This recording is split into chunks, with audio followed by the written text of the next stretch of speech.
Yeah. They say I'm confrontational.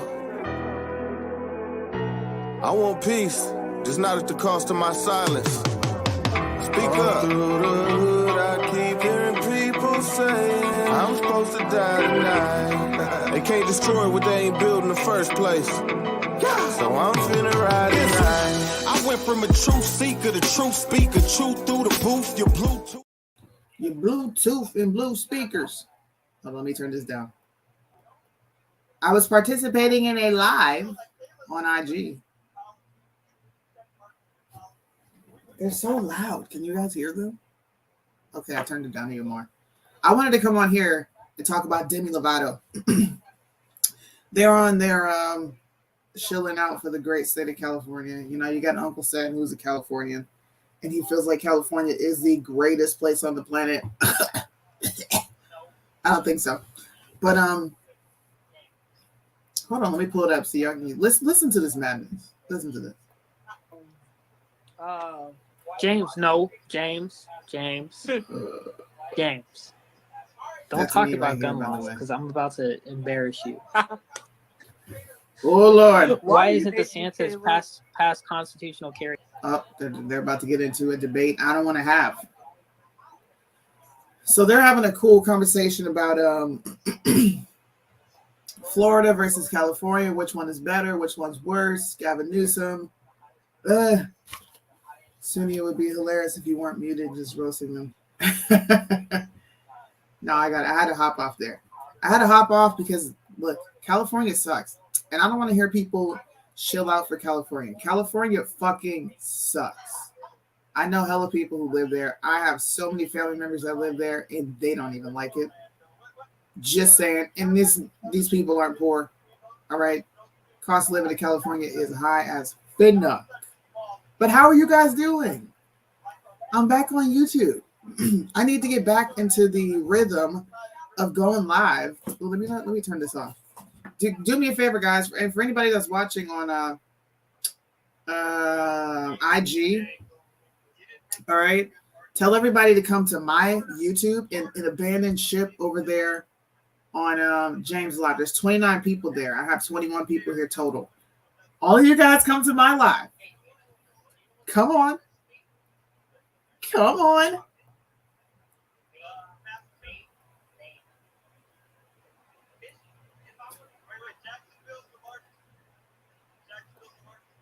Pause. How do I pause it?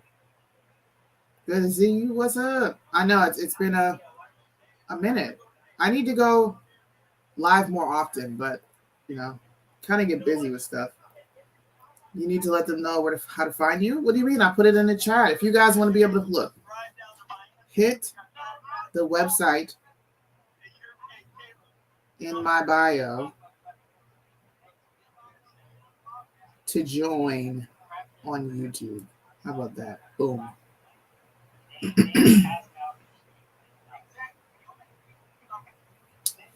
Party time.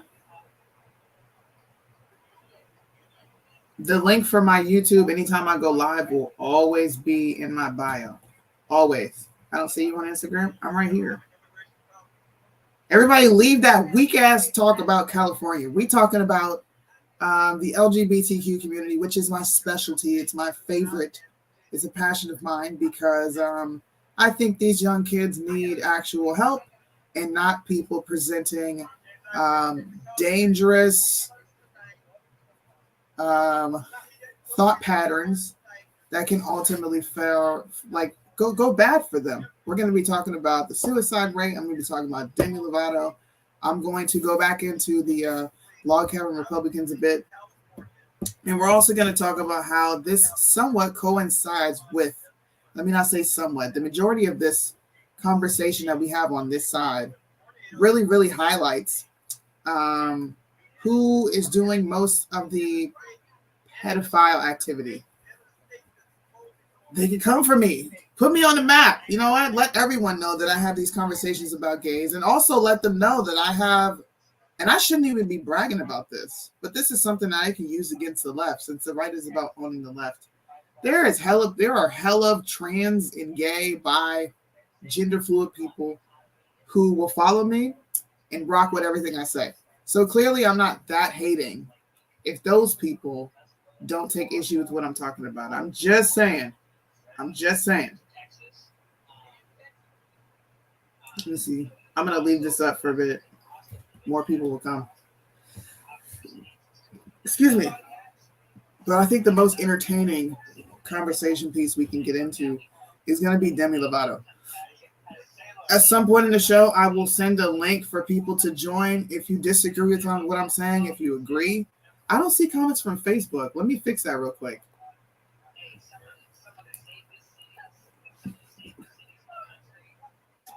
Dang. They're so loud. They're just talking over each other. That's how you know when we're having fun. When none of us are being respectful. We're just like, woo, woo, woo, woo, woo.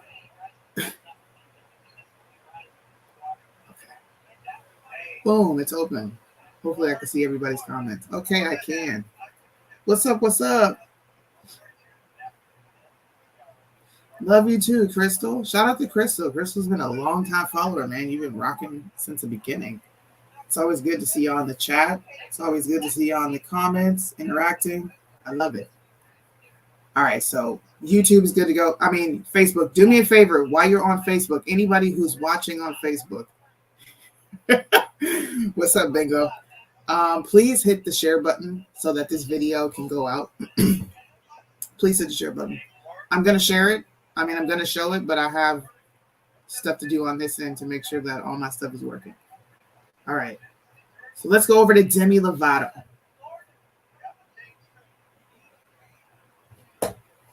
Demi Lovato decided to come out and announce her pronoun change.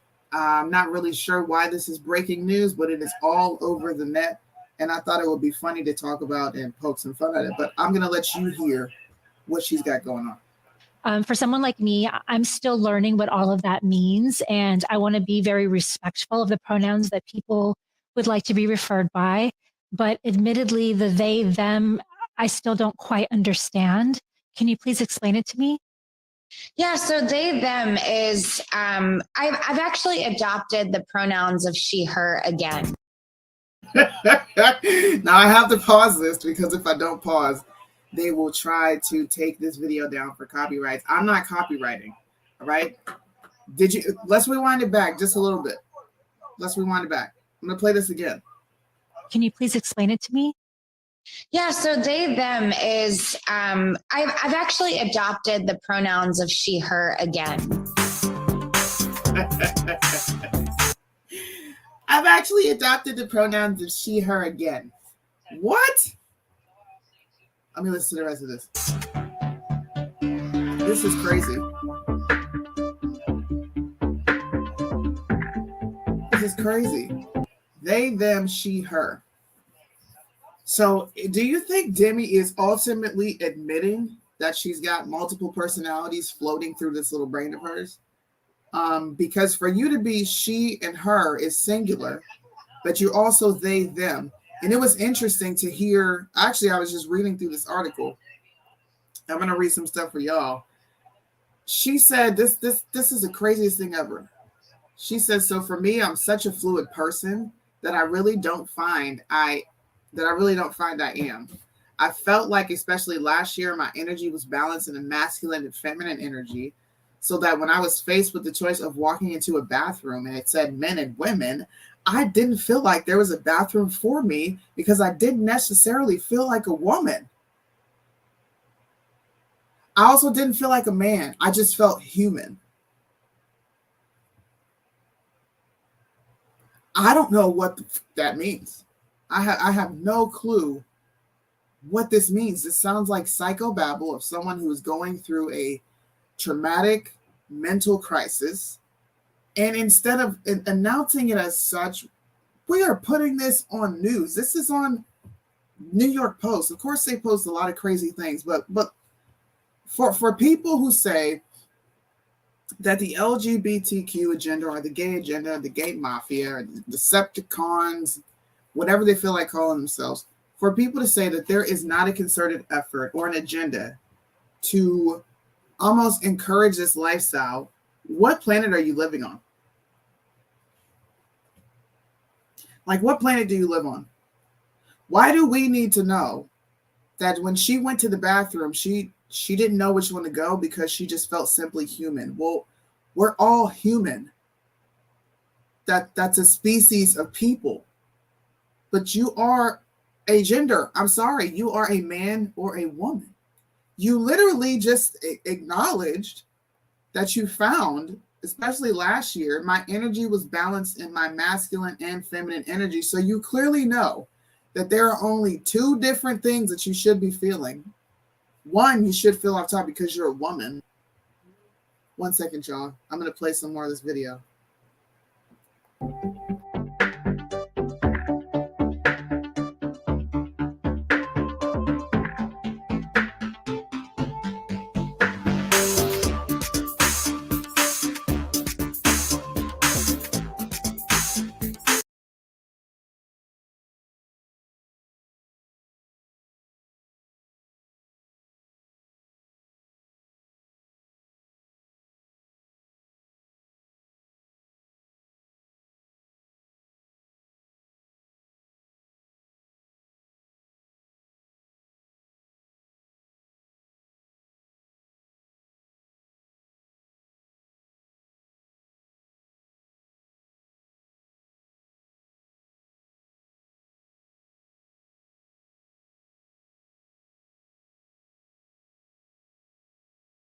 Thank you. Thank you. See, I'm back. This is what I used to do all the time when I would come on here. Forget to unmute. Suni, you're muted. I gotta turn that into a shirt. I was reading this little tweet that I guess one of her fans put out. She thinks it's weird that the media decided to, I guess, showcase that she's calling herself she and her now. I don't quite understand what fluid means. I don't understand how you can't feel like a gender. Like, how do you not feel like you're a woman or a man? I get that it's a mental disorder, but they're promoting this as if it's normal. As if it's normal. I wish I could find the podcast. I spent some time trying to find the podcast. I couldn't find it because I wanted to hear the rest of what she had to say, but let's get back to her statement. I didn't feel like a man. I just felt like a human. And that's what they, them is about for me. It's about like feeling human at your core.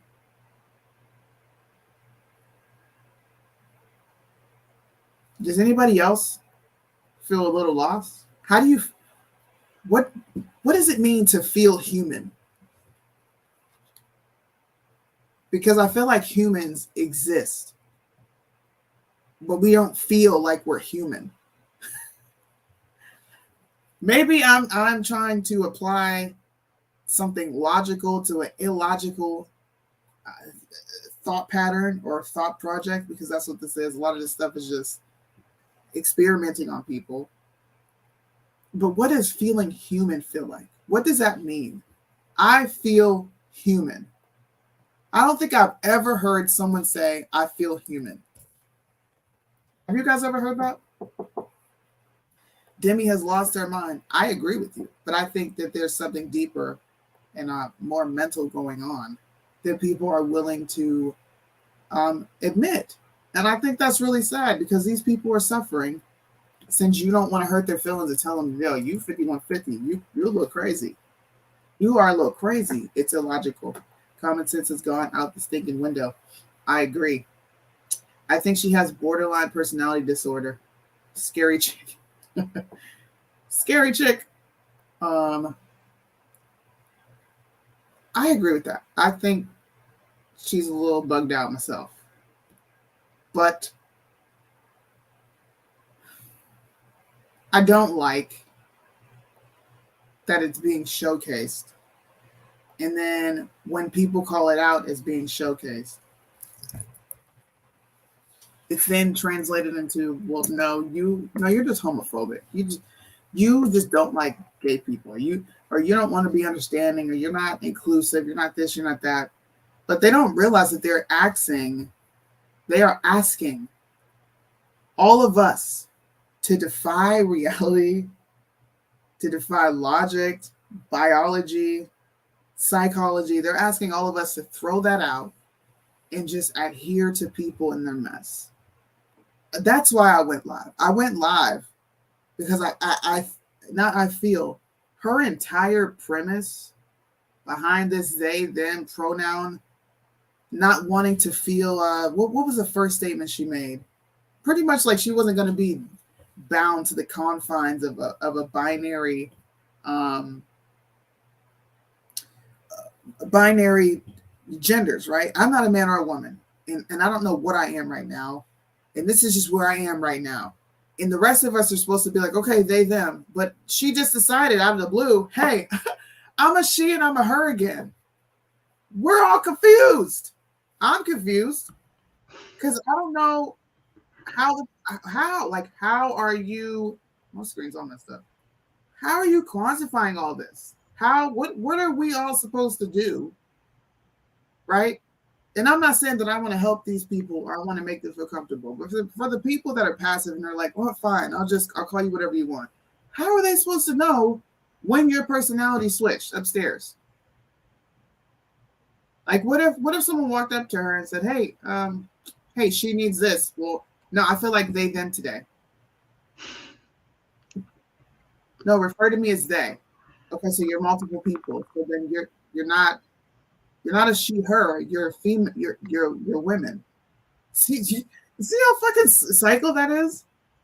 So then you're females. You're not just one female. You're multiple. Okay, well, are you multiple men? Are you multiple women? What's going on here? I don't think two things. No, it's not. I don't think two things cannot coexist. As far as gender thing goes, there is no such thing as being a man and a woman. That shit's Greek mythology. What's up, Caleb? Look, I said this yesterday, but all that happened is, her pocket started hurting, and she knew that a lot of men consume her content. Let's be very direct here. Some people find her attractive, and when she went and switched over to all this non-binary stuff,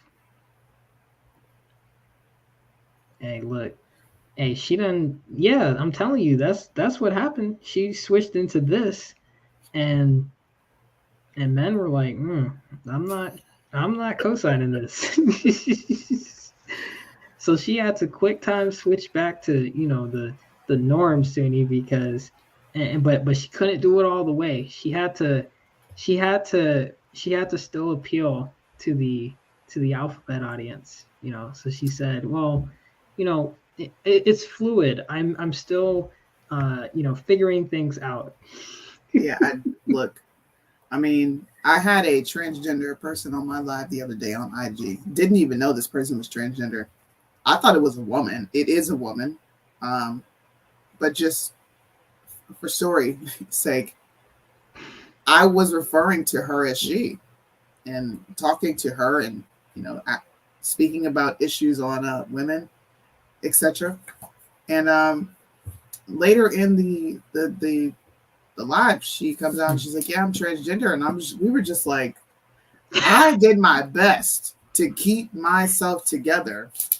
But in my mind, I'm like,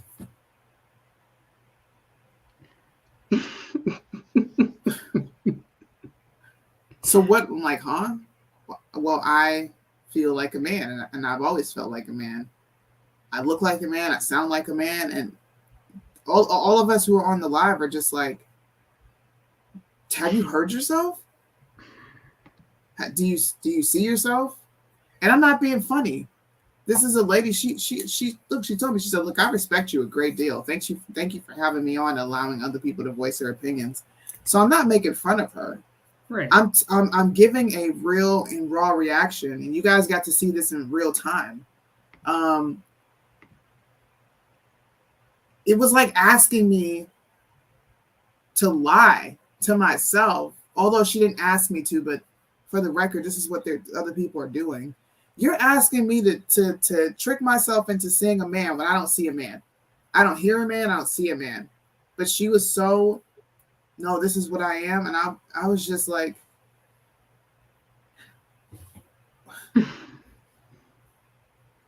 what do you say? What do you say to these people without being rude or causing some sort of damage to their fragile being when you don't want to acknowledge?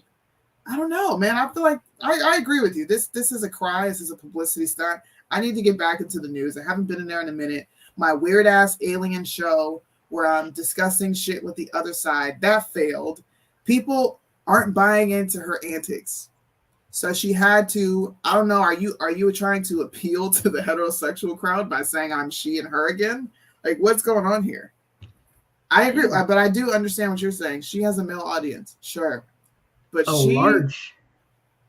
But they're all gay. Listen. What straight man is listening to her music? Okay, look, I'm just saying.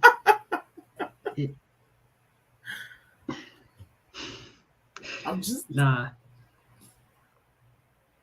I'm telling you, like it has a lot ultimately at the end of the day to do with like you said, publicity, and I think that it's not from a marketing perspective, right? Like before she went through all this, did you see like the change in like her outfits from before versus after now? How she used to dress previously versus now? Yeah, I don't know what look she's going for. She's got the weird ass bob, bowl cut, 1,000 rings on. She just looks weird, man. She looks off. Look, like I'm gonna show you her. She looks off. She looks like a liberal. Like that's the only thing I can say. She looks like a lesbian. Like she looks like a lesbian dyke is what she looks like. Like, look at this haircut. This makes no sense. I'm going to play this. I'm going to play this because you are wrong, Demi. I want to take this moment to share something very personal with you. Over the past year and a half, I've been doing some healing and self-reflective work. And through this work, I've had the revelation that I identify as non-binary. With that said, I'll officially be changing my pronouns to they, them. Wait. Wait, listen to what she says next. I feel that this best represents the fluidity I feel in my gender expression. What?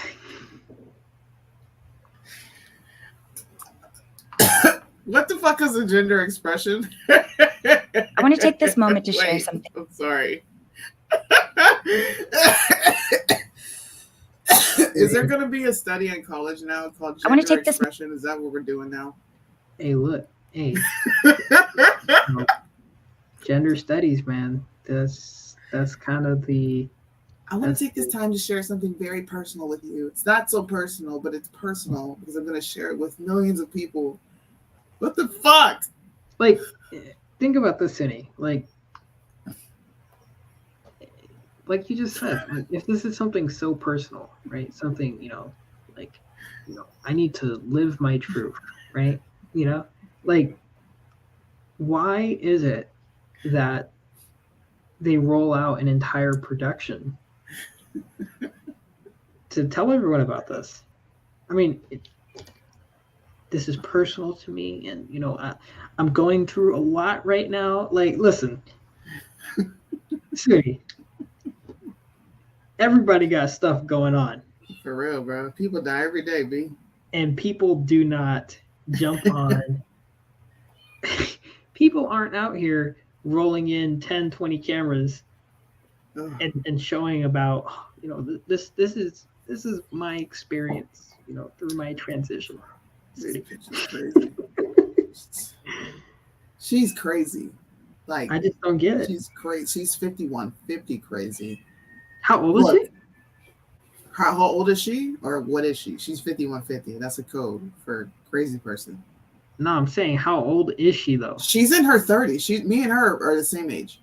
That's crazy. Right. You would think that she's lived 1,000. You know what? Let me not, because this comment right here, all these Disney stars end up being so weird. allegedly, okay, according to some sources, there's a lot of pedophilia, nasty stuff that goes on behind the scenes in Cali when it comes to these Disney actors, these child actors.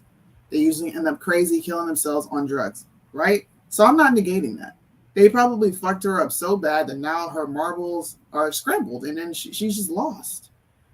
I'm making fun of her. You know, I can't lie and say I'm not, because I think this is completely absurd.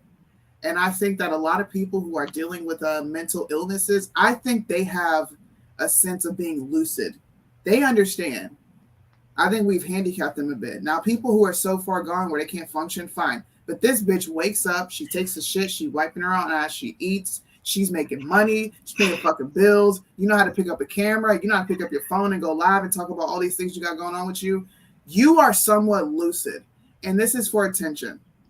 I'm just saying, at some point, we have to start being assholes and telling these people, no, no. Why the fuck is MSN? Why are you sharing this? Why is this headline news? Look at this. Demi Lovato has a major gender update. Who gives a fuck about her gender identity? Who cares? These people are walking around crazy as shit, and we're celebrating it.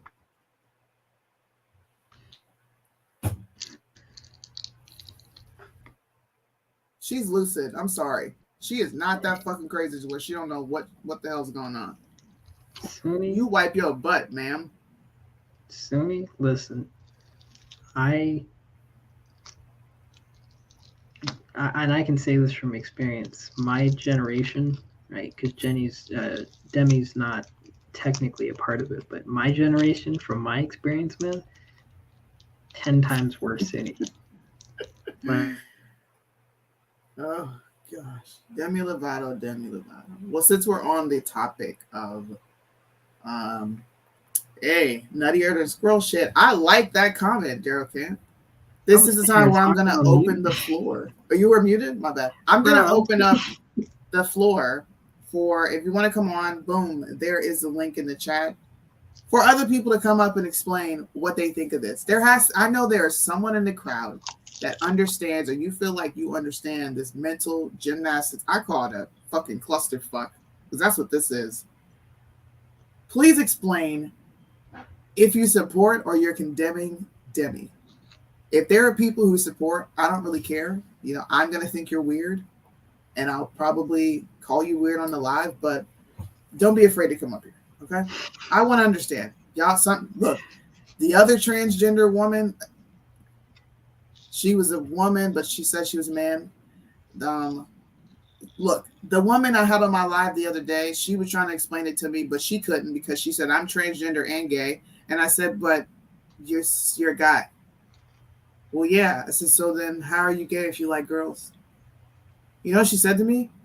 I don't even understand it myself.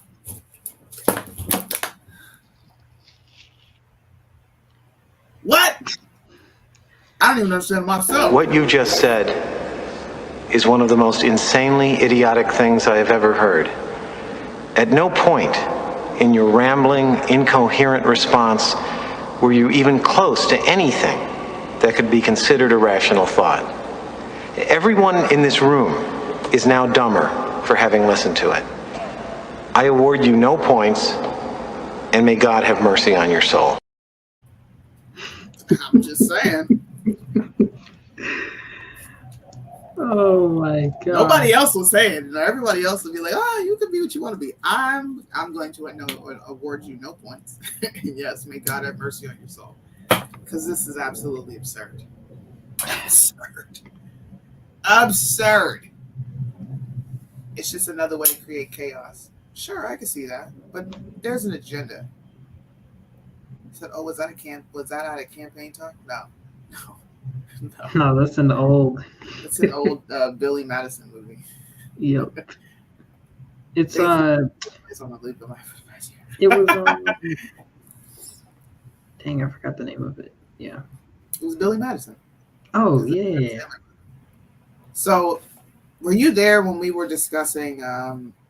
This was earlier in the live when James had us on, and we were discussing the 47 Republicans that decided to vote on defining marriage and how it's it can be between a man and a man now. You saw that?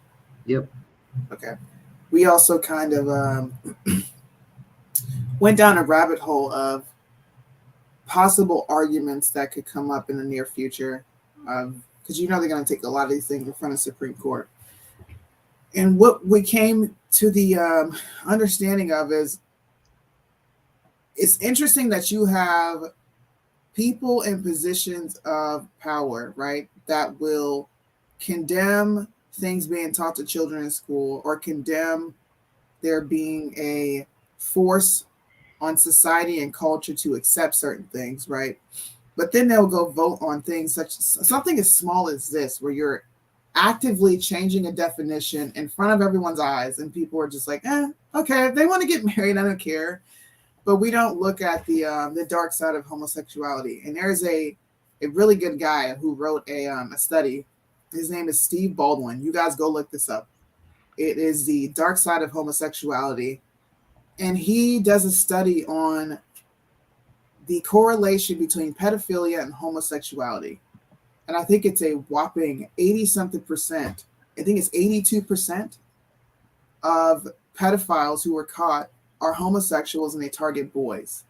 This is at a higher rate than girls are being molested. Both are wrong. But the fact that we have a group, a society of people who do identify as homosexual, are out here touching children, and then you have it being promoted on TV, it only brings a logical assumption for people to say, you are trying to come after my kid in any which way you can. You're trying to. We don't ever talk about the dark side of homosexuality. Have you noticed that?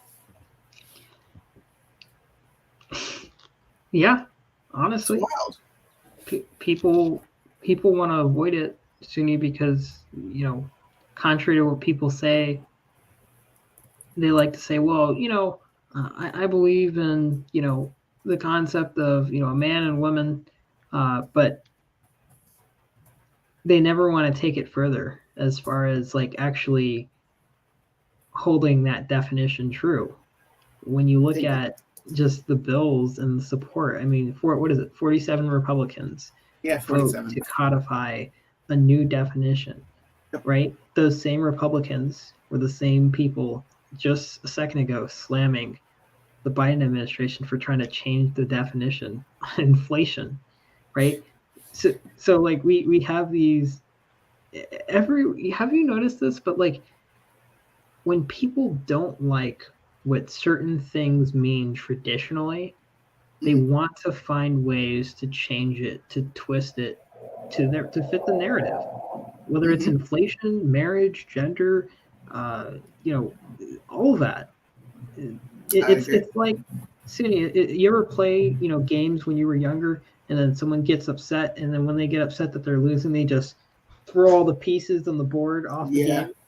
Yeah, like that is exactly what you deal with today in the political climate, where, if they don't like how the game, aka life, is being played, they try and mess it up for the rest of everybody else, by changing definitions and just launching an assault on people, the minds of children.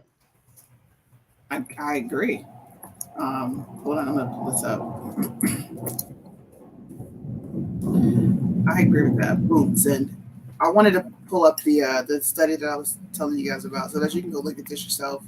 Of course, people are gonna say, well, it's on a Christian website, and Christians are biased because they don't like gays. Fuck out of here. Christians are not biased. Christians understand. And I mean actual Christians. I shouldn't even say Christian, because that word has been so tainted. I'm just going to say people who adhere to biblical principles. They understand that people can be objective, right? It's not a hatred for gays. It's a hatred for sin and sexual deviancy and how certain things are being ignored. But this is the most shocking quote in this article, right? Overwhelming evidence supports the belief that homosexuality is a sexual deviancy, often accompanied by disorders that have dire consequences for our culture.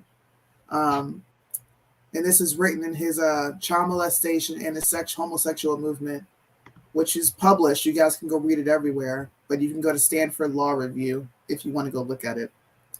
I mean, Regent Law University Review if you want to go read it. Wait, listen to this one. This is a quote from there. Homosexual leaders repeatedly argue for the freedom to engage in consensual sex with children, and blind surveys reveal a shockingly high number of homosexuals admit to sexual contact with minors.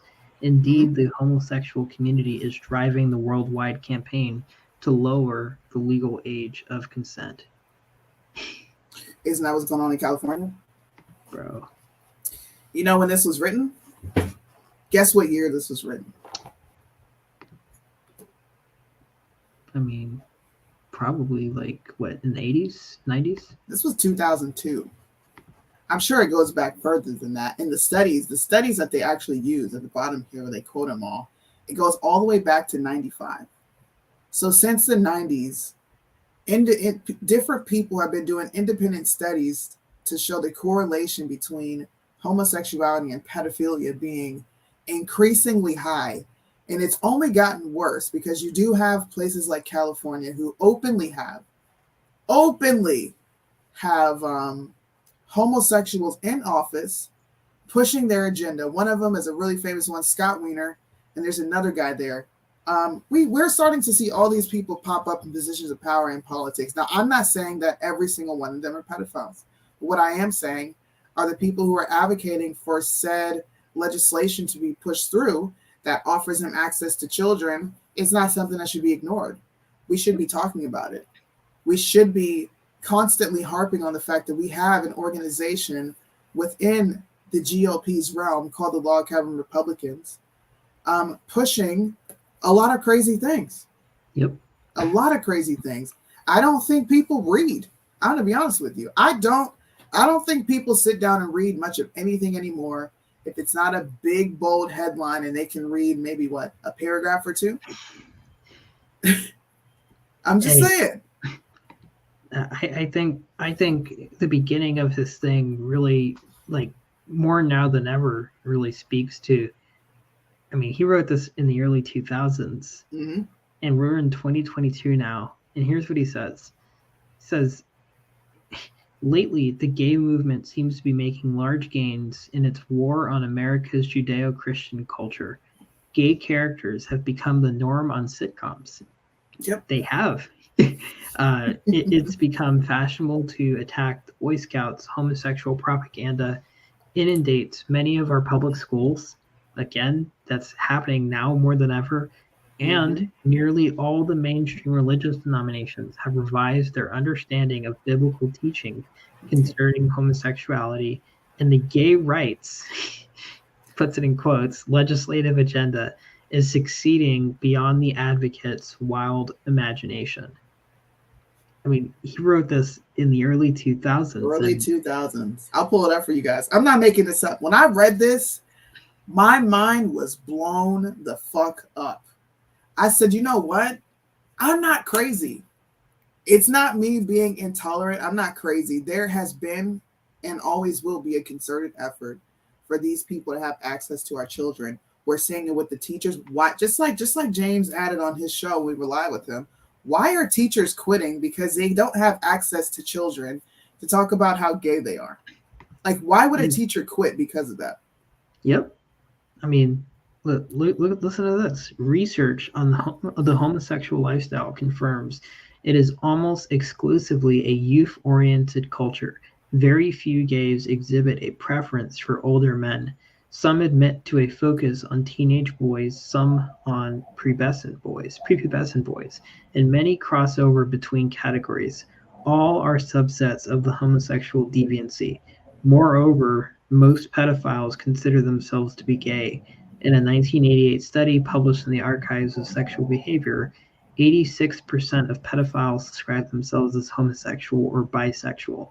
Child prostitution expert Dr. Jennifer James reports that the number of boy prostitutes who identify themselves as homosexuals have risen from 10% to 60% in the last 15 years. So this is early 2000s. They're noticing a shift upwards of 50 points, Suni, in the span of 50 years. Can you imagine what it's at now? Imagine. Imagine.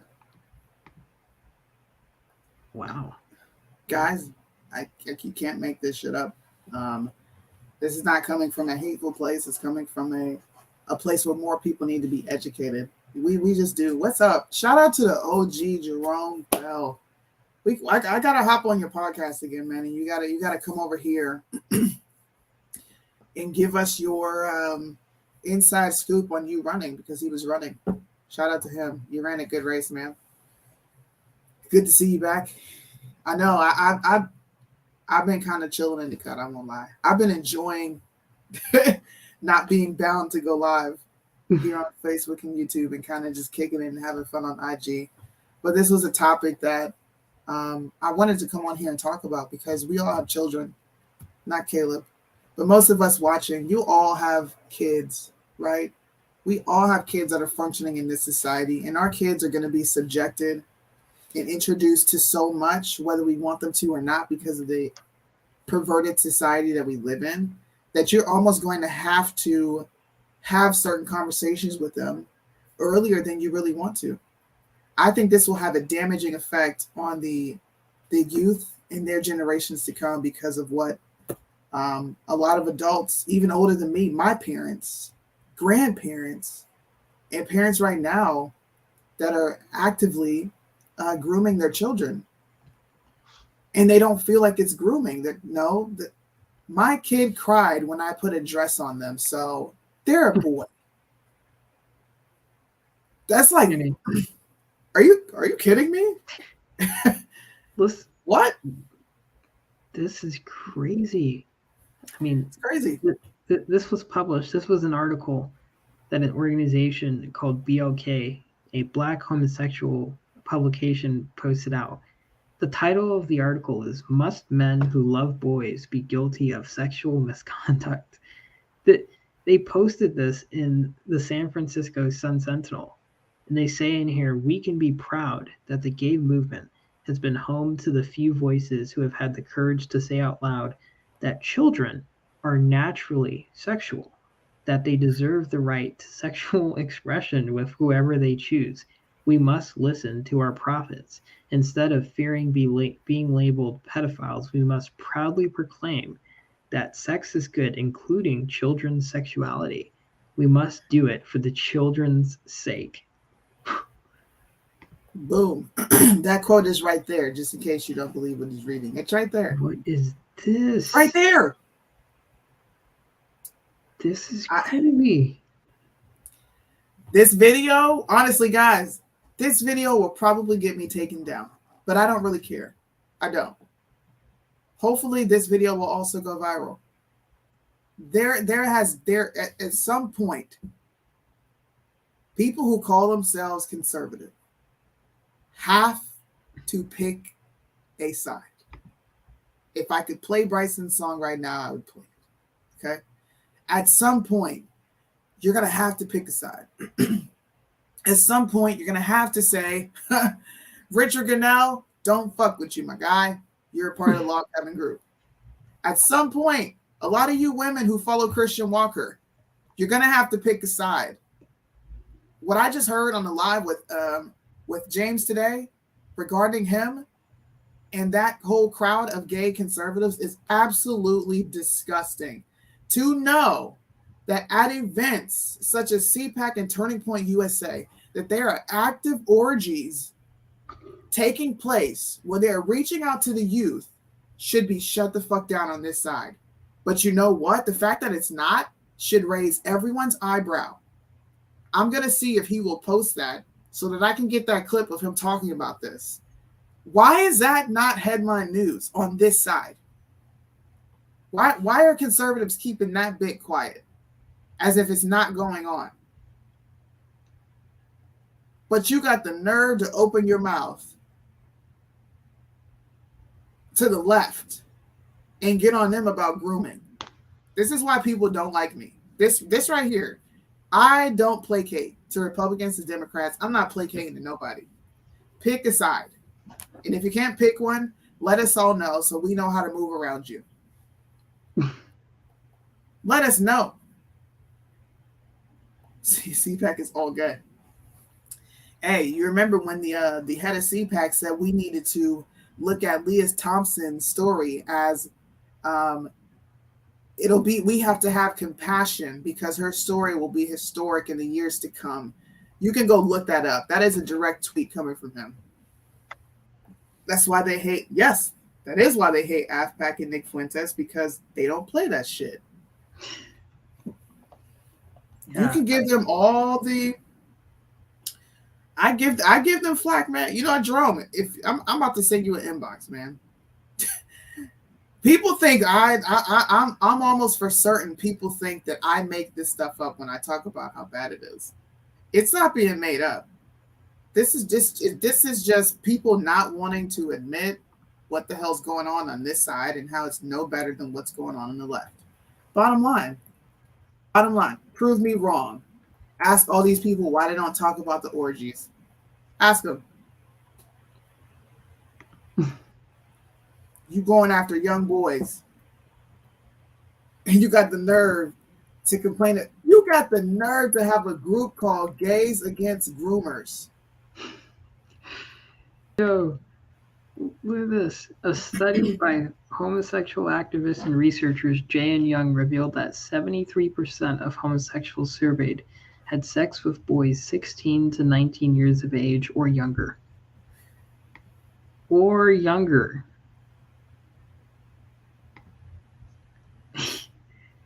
I mean, this is crazy. Wow. It says there's a homosexual movement in New York, the Stonewall Bar. I sent it to you. It's in your inbox. There is a notorious place where older homosexuals arrange to meet young boys for sex. Yep. Mainstream homosexual conferences are commonly feature speeches about integrational sex, as it is now called. For example, at one of the largest homosexual gatherings, the annual National Gay and Lesbian Task Force Convention, a featured workshop entitled "Your Eyes Say Yes, but the Law Says No," which included a speech by an S&M activist about laws affecting intergenerational sex. Are you fucking kidding me? It also featured Drag 101, how to turn kids into makeup. How to turn kids in makeup into kings and queens. I mean, this is disgusting. Listen to this. The Center of Disease Control, the CDC, recently reported that as of the year 2000, there are now 31,293 AIDS cases in the 13 to 24 age category. The HIV/AIDS surveillance reports maintained by the CDC demonstrate that for the last few years, around half of the age group 13 to 24 HIV victims were infected with the disease as a result of sex with adult men. 13 to 24. I can't. 13 to 24, Sunny. Oh, there's an OG right there. Oh, this camera's messing up. Hold on. I'll wait till I see him on. Man. Listen, sources are right here at the bottom, man. No one's making this up. This is what you are supporting when you say that there is a such thing as gay and conservative. These motherfuckers feel comfortable. They're comfortable. They're not going anywhere. You know, I had an interesting conversation with a woman who said she was liberal. We can't see you. Oh, gee, if you're up here, I can't see you. Hopefully you can hear me.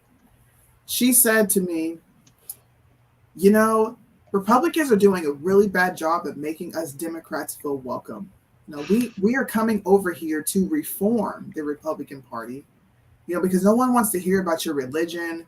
We don't really care how you feel about gays. How do we get this country back on track? And you know me, I'm making my faces. I'm like, are you mad? Reform what? And you have a bunch of Republicans that are just sitting there like, I think you were on that live with me, Caleb. Well, that was a live with Dave when the lady came up there freaking out and was like, Suni, you harass me all the time. And everybody was like, bro. Yes. Suni don't harass nobody. That lady, she's coming to reform the Republican Party. I said, wow. I mean, yeah, this is insane. I mean, look at this. All right, so this is HIV. You know, going back to this again, this is the CDC, right? So no one can say this is a biased source. CDC is releasing this 2019 to 2020 from ages less than 13 all the way up until 24. There are over 7,000 cases of HIV amongst the age ranges of less than 13 to age 24. And this is just in 2019. 2020, that number is about 6,500. And this is, you know, during the height of, you know, this pandemic. So people weren't even like around. So that explains the decrease in numbers. But I mean, overwhelmingly, this is showing that the highest rate of infection typically exists within these younger age groups. I mean, like, and it interestingly, Suni, and you know, this is an interesting point. Looking at the racial breakdown, the leading group is Black and African Americans, followed by whites. 50% of all confirmed cases of AIDS and HIV are Blacks. It's actually it's probably more than that now, but you know that's what it was when I was doing research on it. 15,000 cases last year were Black. 12,000 cases this year. Over at 37.6%, at a rate of 37.6%. 2016 to 2017, around 41%. So, like on average, yeah, it's around half. Mm-hmm. Around half of these cases are affecting predominantly anybody below the age of 13 all the way up until 24 as a cap, who are Black African Americans. Tells you what's going on, man. It's sick out here in these streets, and y'all are allowing it. That's what grinds my gears. It's interesting there's no state of emergency declared for this city. No, there's not. You know, we need to listen. I said it the other day. We need to quarantine all these gays. Okay, they need to stay in their realm of society until this is under control, right? Because listen, they're super spreaders. These people are super spreaders, and they're putting my life in danger, my child's life in danger, because I don't know if you're a pedophile or not. We can use that same argument that you guys used against us. Where's your mask? You need to let everyone know that you're gay. Since we all needed to put out our vaccination status, I need to know if you're gay, trans, or whatever the fuck you feel like, non-binary, fluid, whatever. Two-spirit, that's another thing that they added. The fuck is two-spirit? What? Here's the graphic, though. I did a show on this a couple years back where it shows the breakdown of this. Of course, this is I want to say this is 2016, so this is not far. But 1 in 20 African American men and 1 in 2 African gay and bisexual men have a risk of HIV, which is absurd.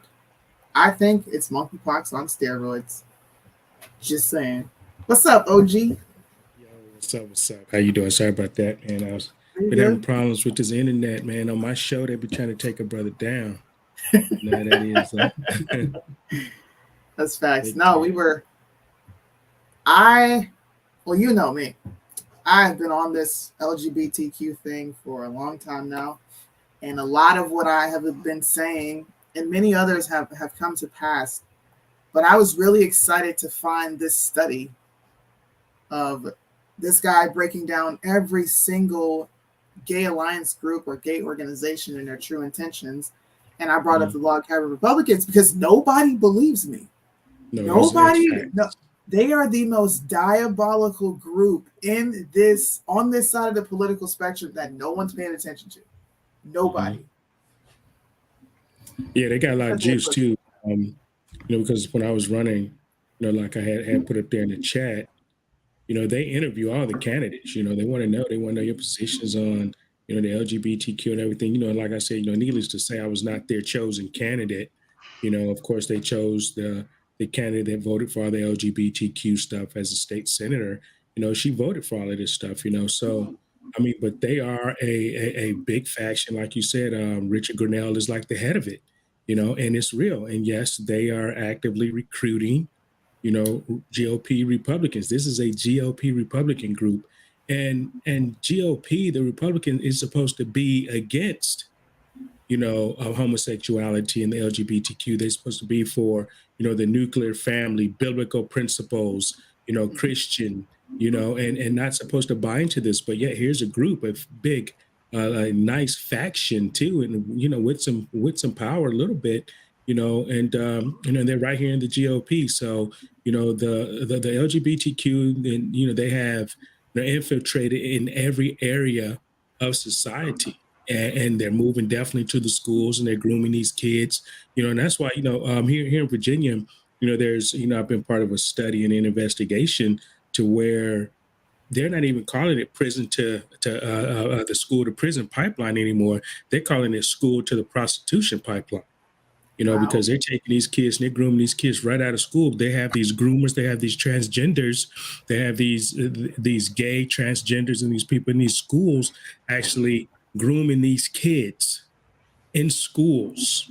And it's real, and and it's facts, and and here in Virginia, they passed the law, the Virginia Values Act, which is SB 868, which makes it legal for them to be in the schools because they can be hired, and it's hard to fire them because they file for discrimination. If you fire them, because I'm gay, because I'm LGBTQ, because I'm transgender, whatever, so Virginia has sold out on all of this in the schools. And that's why we have the boys and the girls bathrooms. That's why these girls are getting raped. That's why we have, these transgenders in these women's sports, and I don't even like to use the word transgenders because it's just mental illness to me. It's just a word that they, used and brought up to, describe a mentally ill woman or man, who don't know who they are. But and they're breeding and they're putting this stuff on these little kids as young as kindergarten. It's sick, man. It's sick out here. It's real sick. What's up, Liddell? How you doing? Suzu, how you doing? You doing all right? I'm good.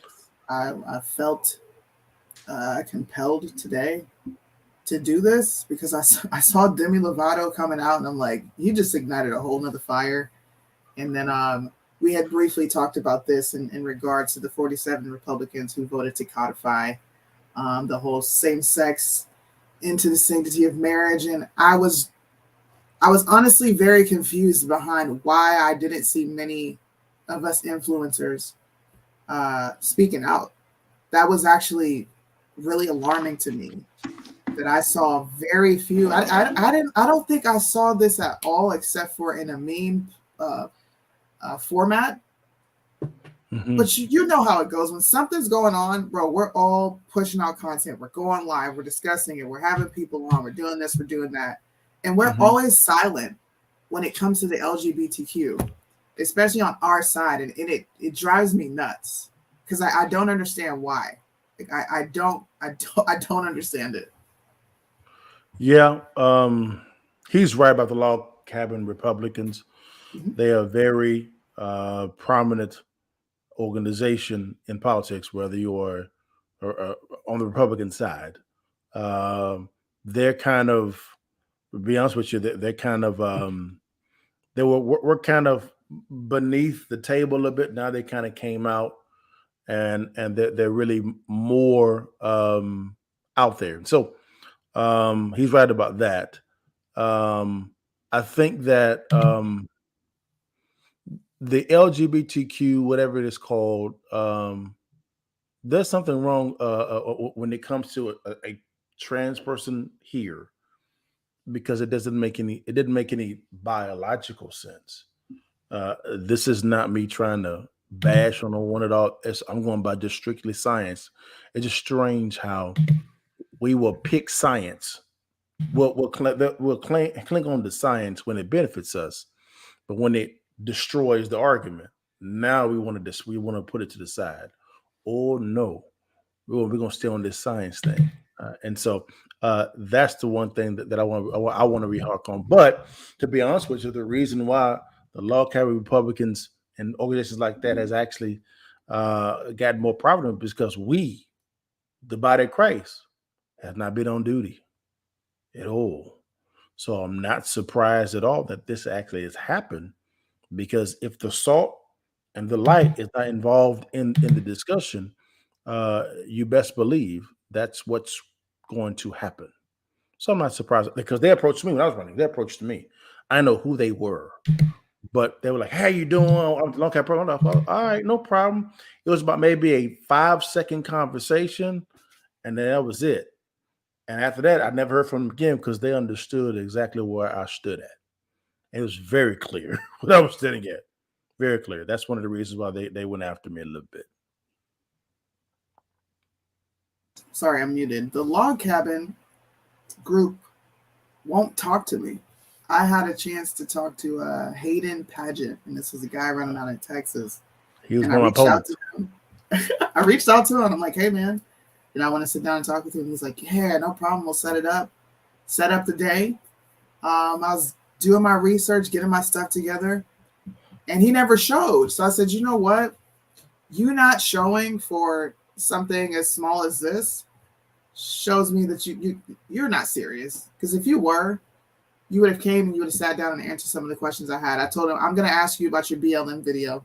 I'm going to ask you about your support for the log cabin groups. I'm going to ask you about your Young Texas Republican website, where you can go and look at every single bill they support. Why are you supporting gender identity studies? Why are you supporting gender identity, the hormones, the treatments?" Mm-hmm. And he blocked me on everything imaginable. Mm-hmm. I have no way of contacting this guy. After that, I was like, "You know what? I am watching this group." And I haven't let up since. And I have never run into a place where I am like, we're missing context here. It's clear what this organization is trying to do. But what's not clear is why Republicans, GOP, conservatives, the kingdom, why no one's speaking on it. I'm sorry. I can tell you why. Go for it. I really want to understand. It's about money. Remember, politics is about money and power. Absolutely. That's all it's about. There's a reason why in the scriptures it says there's two masters, God and money. And money only became a master when God said it was a master. Why? It's because of the fact that the love of money, not money, the love of money is the root of all evil. Right. And so whenever you dangle out that type of cachet out there, and to be honest with you, the LGBTQ plus movement, they have a ton of money. Mm-hmm. A ton of money. You'd be surprised at how many people will contradict their character for the almighty dollar. I saw it with my own eyes. I'm like, wow, this is like this, guys. I ran as a Republican. I will go to these Republican places and enjoyed my time there. It was phenomenal, great. We would actually pray before meetings began. In Jesus' name, amen. And all of a sudden, I saw Jesus get put to the side. And I said, wait a minute. This ain't the kingdom at all. And so for me, that's when I began to say, wait a minute. This is a mission field for the kingdom. And if we don't get on duty, guys, it's going to get a lot worse, because they're out with it. They're open with it. Right. They're open with it. I mean, you had parents going up in Texas schools, reading what's in the library of elementary schools. And I'm like, this is it's straight porn. Yeah. Right. Yeah, absolutely. Yeah, absolutely right. Same thing here in Virginia Beach, man. I've been, part of these school board meetings, and we've been attacking these books and trying to get these books, removed from, schools in my district, Chesapeake Public Schools, Virginia Beach Public Schools, and it's porn. And it's so bad. Here's how you know it's bad, right? The news won't even show the pictures on the news. The news won't even speak the language. Even at the school boards tell these parents to stop reading from these books because it's so vulgar. But they allow these kids to have these books. And they allow these kids to, submit themselves to this pornographic material. You can, and it is porn. It's straight porn. I mean, they have pictures of boys giving head in these books. I mean, everything. It is ridiculous. And like my brother said down here, it's all about the money. See, I ran against that, and that's probably why they spent $5 million to beat me, because they know that I wasn't going to go to Congress and sign the Equality Act, which is up there ready to be signed, because the Virginia Values Act was the beta test for the Equality Act, and Virginians fell for it. So they knew I wasn't going to do that. I was out against that, and they will spend money to beat you. They have a lot of money, and to be less than 1% of the population, and to have people capitulate to this group that's less than 1% of the population, really speaks volumes on, like you said, on the people that's not speaking up, because these people really, it's all about power, and they want to get elected. It's not about running on Jesus. It's not about running on God. It's not about running on true conservative principles. It's about just trying to get into office and and get that payday. That's really what they're talking about. I'm glad that you said that, because one of the most shocking things that I saw come from this group was them attacking Lieutenant Governor Mark Robinson. Absolutely. And I looked at what he was talking about. I love this guy. I loved him. I wanted to meet him when I came to North Carolina, but I was listening to his speech that he made at the church, and I said, this sounds like every conservative that I've ever heard speak. He said these books are trash. This is garbage. They don't need to be in a school. And they came out and openly condemned him. But what they said was, what was crazy is they didn't say the Republican GOP. They referenced the GOP as Trump's GOP. So that's when I started to look at Trump a little more. What do you have going on with this group? And that's when I found out he formed the Rainbow Coalition. They are not hiding in plain sight anymore. They're openly declaring what they're doing. Of course they are. Remember, it's chess, not checkers. So the question is, if you don't have to hide, why hide? If your opponent or the other side is not willing to really go against you, why hide for? It's smooth selling for you. It's crazy. It's sad, and it's just, I'm telling everybody, how do you begin to change the not so much the narrative, is to how do you begin to wound their pockets? Take your kids out of the school. Yeah. Take them out, because in Texas, $9,000 a child is earmarked from people. $9,000 a child in Texas. That's a lot of kids. Texas. A lot of kids. And so you begin to look at the pocketbook. Remember, the love of money is root of all evil. They're showing you what they love. They're showing what master that they're serving. So how do you begin to counter that master? No problem. You begin to attack their master by removing the master from them. Money. Yeah. It's simple. It's chess, not checkers. I just wanted to show you guys, hey, look at this, they claim to be against all the leftist evil crap, and then they use the same flag. I have to get off this website because every time I get on it, I get fucking triggered. I get so triggered reading all the stuff they're doing and looking at who they have as allies in Congress. They just added another U.S. Senator, Bob Portman. They have Susan Collins. Like, bro, what are y'all doing? They got Dan Crenshaw. They used to have Lauren Boebert up here. She got removed. For some reason, you got Representative Burgess Owens. All these people are aligned with this group. They're getting the bag. They're getting the bag. That's it. I ain't never been that desperate for some money, man. And I've been broke. I've been broke. There's no way I'm selling out for something like this. What's up, baby MAGA? What is up? I saw you in the Baby MAGA, YouTube. what's up, Like, you know what? baby? Come up here. It's like you're a part of the youth. Listen, I want to hear what you think about all this. So I'm in the hotel room right now with Reed Cooper. God bless DJT. I don't know if anyone knows who that is. And I'm at CPAC. Yeah. Hold And on. You in Dallas? I'm in Dallas, baby. I'm in Dallas. I'm gonna come see you tomorrow, baby. You in my town, pimp. Come on this way then. I'll let you play. I'm in Dallas and we're checking in and we're eating. We walk over and we're eating and I'm sitting at the table and I'm watching the live with you and James. And I'm like, hey James, are you coming to CPAC? Mm-hmm. He's like, no, I'm not making it. I continue watching the lives and he starts talking about these gay orgies at CPAC. Mm-hmm. I'm like, wait a second.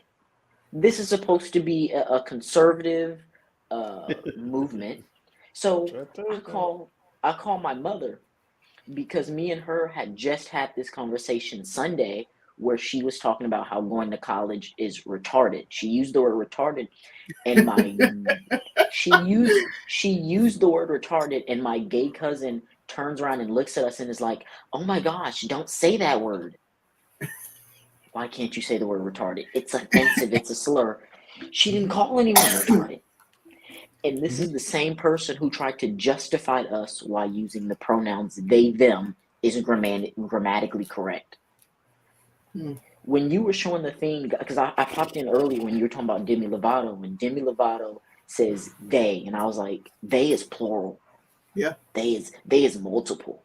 Mm-hmm. So I find it funny how everything we're taught, it somehow magically is now changing to fit this agenda, right? I mean, when if I was to put study major is going to graduate, right? If I go and put on the grammar test they them, they're going to fail me. I'm not passing that. But I can put a single, you can call a single person they them. That doesn't even make sense. So now I'm walking around here at CPAC, and now tomorrow when I walk around, I'm on like 10 because. I'm trying to monkeypox is real, people. I don't know what y'all been doing. I need y'all to get back. Wear your mask or something. Because we not doing this this time. Hey, see, COVID, I was telling y'all, I'm not gonna listen to nothing the government got to say to COVID. But this monkeypox, hey man, I just might have to give me a vaccine. In 2015, they sent someone undercover at CPAC, and they downloaded the Grindr app, and they paired with I think over 10 or 20 delegates. I have a friend. His name is Aaron, and he posted on his story a week before. He was like, a lot of these conservatives you're following are real down low because my Grindr shouldn't have this many matches at CPAC. Wow. And I slid up and I was like, you are funny. He was like, no, I'm serious. See? I told you. Already. I told you, Sunni. I told you. CPAC is mega gay, man. And that's why I'd be at AFPAC. I'd be at AFPAC with Nick Fuentes and, in the Groypers, man. I don't be hanging out at CPAC too much. I go through CPAC to do them TV interviews, man. But hanging out, man, and watching them speak and all that, because it's the same speakers every time. Yeah. Because, that's just the group. That's, that's the clique, I ain't gonna lie to you. CPAC boring. Yeah, it's boring as hell, ain't it? Right? It's boring as hell. Like I say, man. I go do my TV interviews and. Did we lose him? No, he froze. We lost. But CPAC was boring. I went there on one of the days. I think on the day that Trump spoke, it was heavily guarded by Secret Service. And the lady that she let me in, she was very gracious. Actually, Ron J. Spikes got me in, and what tripped me out is it was just really boring. Now, of course, I talked with Lieutenant Colonel Alan West, and of course, you saw the Trumps there, and spoke with Sarah Carter was there as well. Her and I had a great conversation. Mm-hmm. I interviewed with her, but that was about it. It was boring as hell. Well, we just got this. This is my first time actually doing all these events, right? I just got done with SAS, right? I was at Turning Point USA SAS. That's when I met James and all them. And I mean, walking around there, you could still see that the movement is not what they say it is, right? For people to think that Republicans are real homophobic, it's time that we start living up to the name, right? They label us as all these things, but then when you join and you actually look, it's none of it is there. None of it is there. It's not. Because they play the game. They want to get elected. They try to be moral.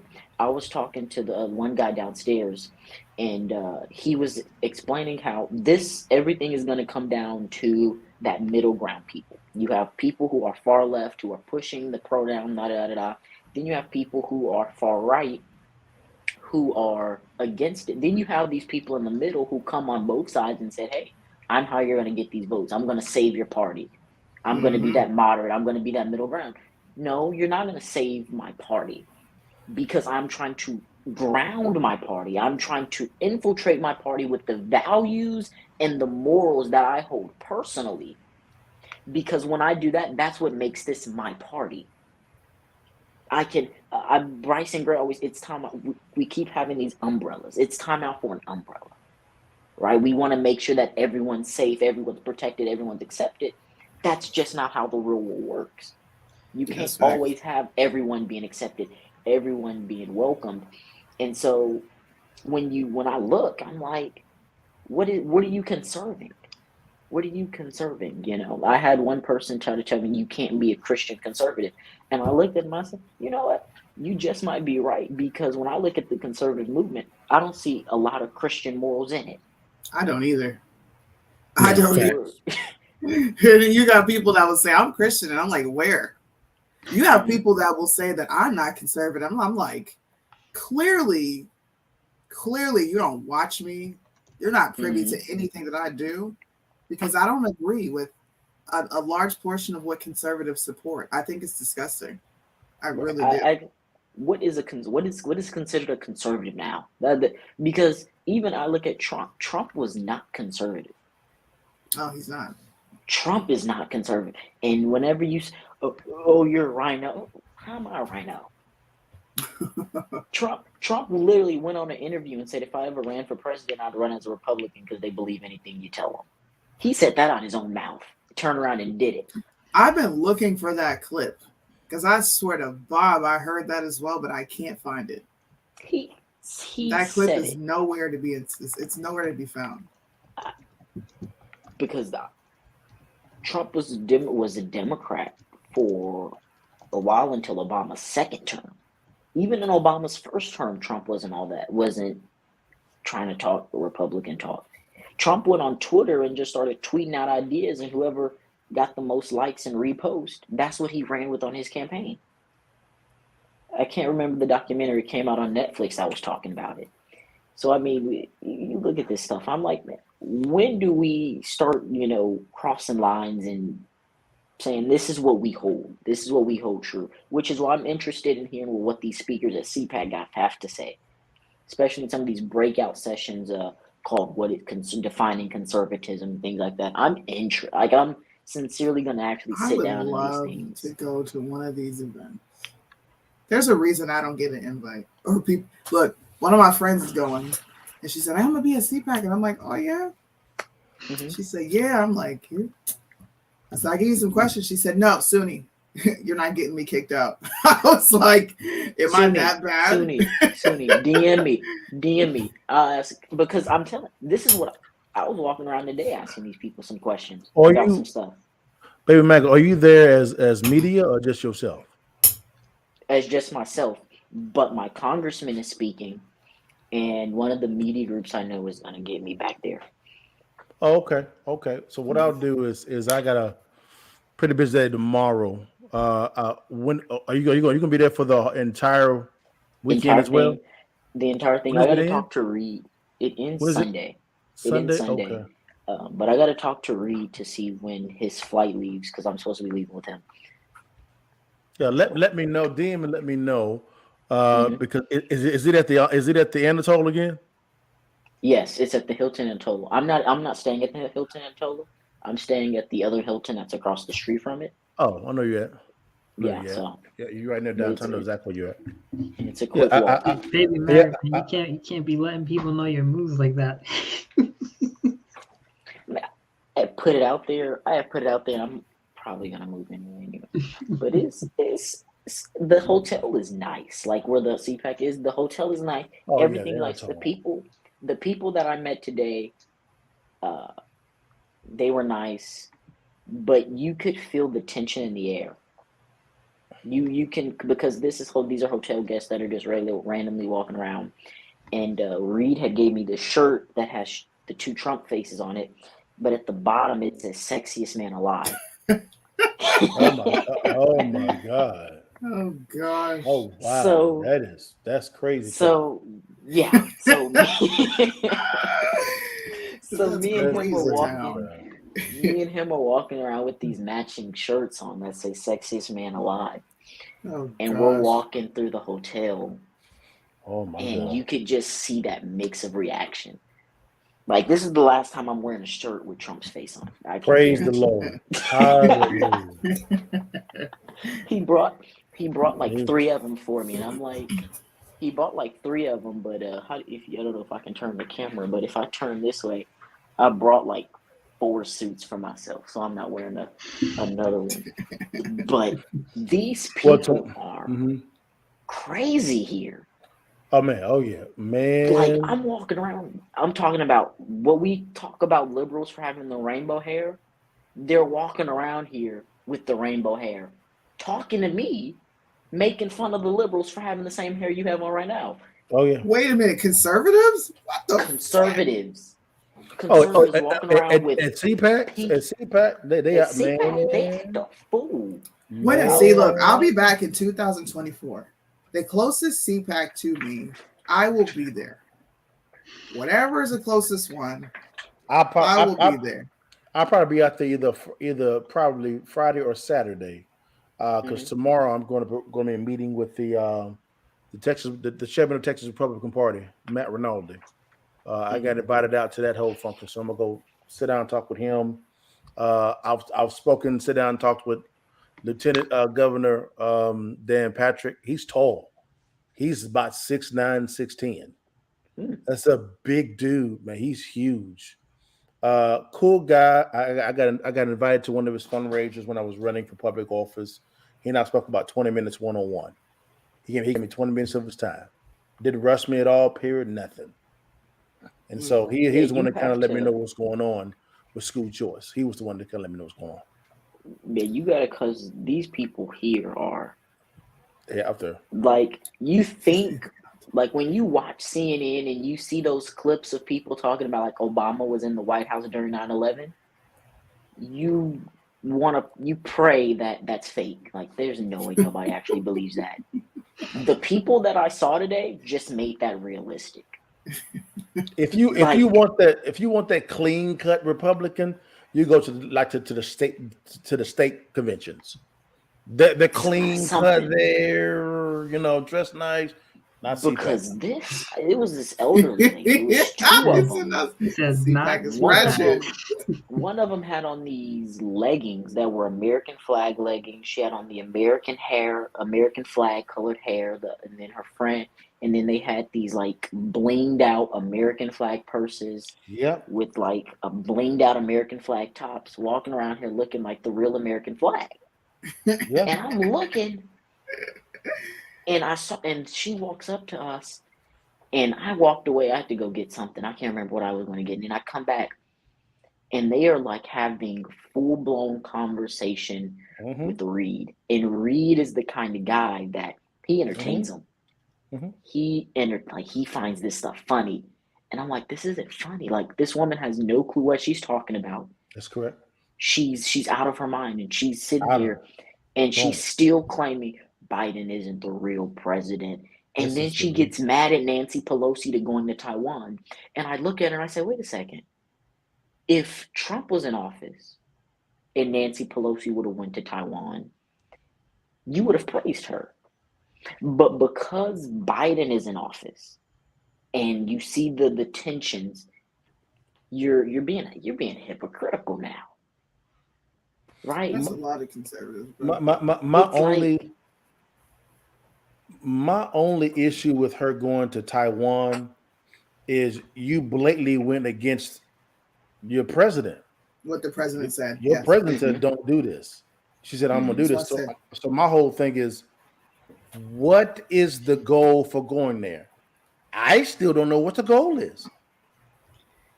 I don't know what the goal is. I'm like, why'd you go again? The goal is what it's always been, which is to at every moment that they can attempt to stoke a fire, overseas. And what we're seeing here, right? She went, I think, to like one of the museums and met with like the foreign ambassador or whatever over there. Like, there was no legitimate official business that she needed. Honestly, not at all. She would have been better off. She would have just been better off going there and acting like, "Hey, look, I'm here for me," because she didn't do anything on behalf of the American people. It's nothing. But they're not. It's all for that photo shoot. Right. It's all for that photo shoot. It's grandstanding. That's all they're doing. It's grandstanding. It's political theater. It's, China said don't go there. They're going to shoot it out and America's going to go. And China didn't do anything. Bro, China was never going to shoot nothing out the sky. China's not sending no missiles over here, and neither is North Korea. There's all vested interest in all these countries. Stop the cap. The annoying thing is this, though, because it's like, once China made the stance that they did, right? The foreign, their, whatever his name is, the minister over there. Jinping. No. They had some other guy. He says he was like, those who play with fire will perish by it. They like as soon as he said stuff like that, think about it though. Now that China is saying, "Hey, don't go over there, or you're going to stoke the flames with tense relations with us." If they don't go, then it's China is able to push their will onto that of U.S. lawmakers and politicians overall.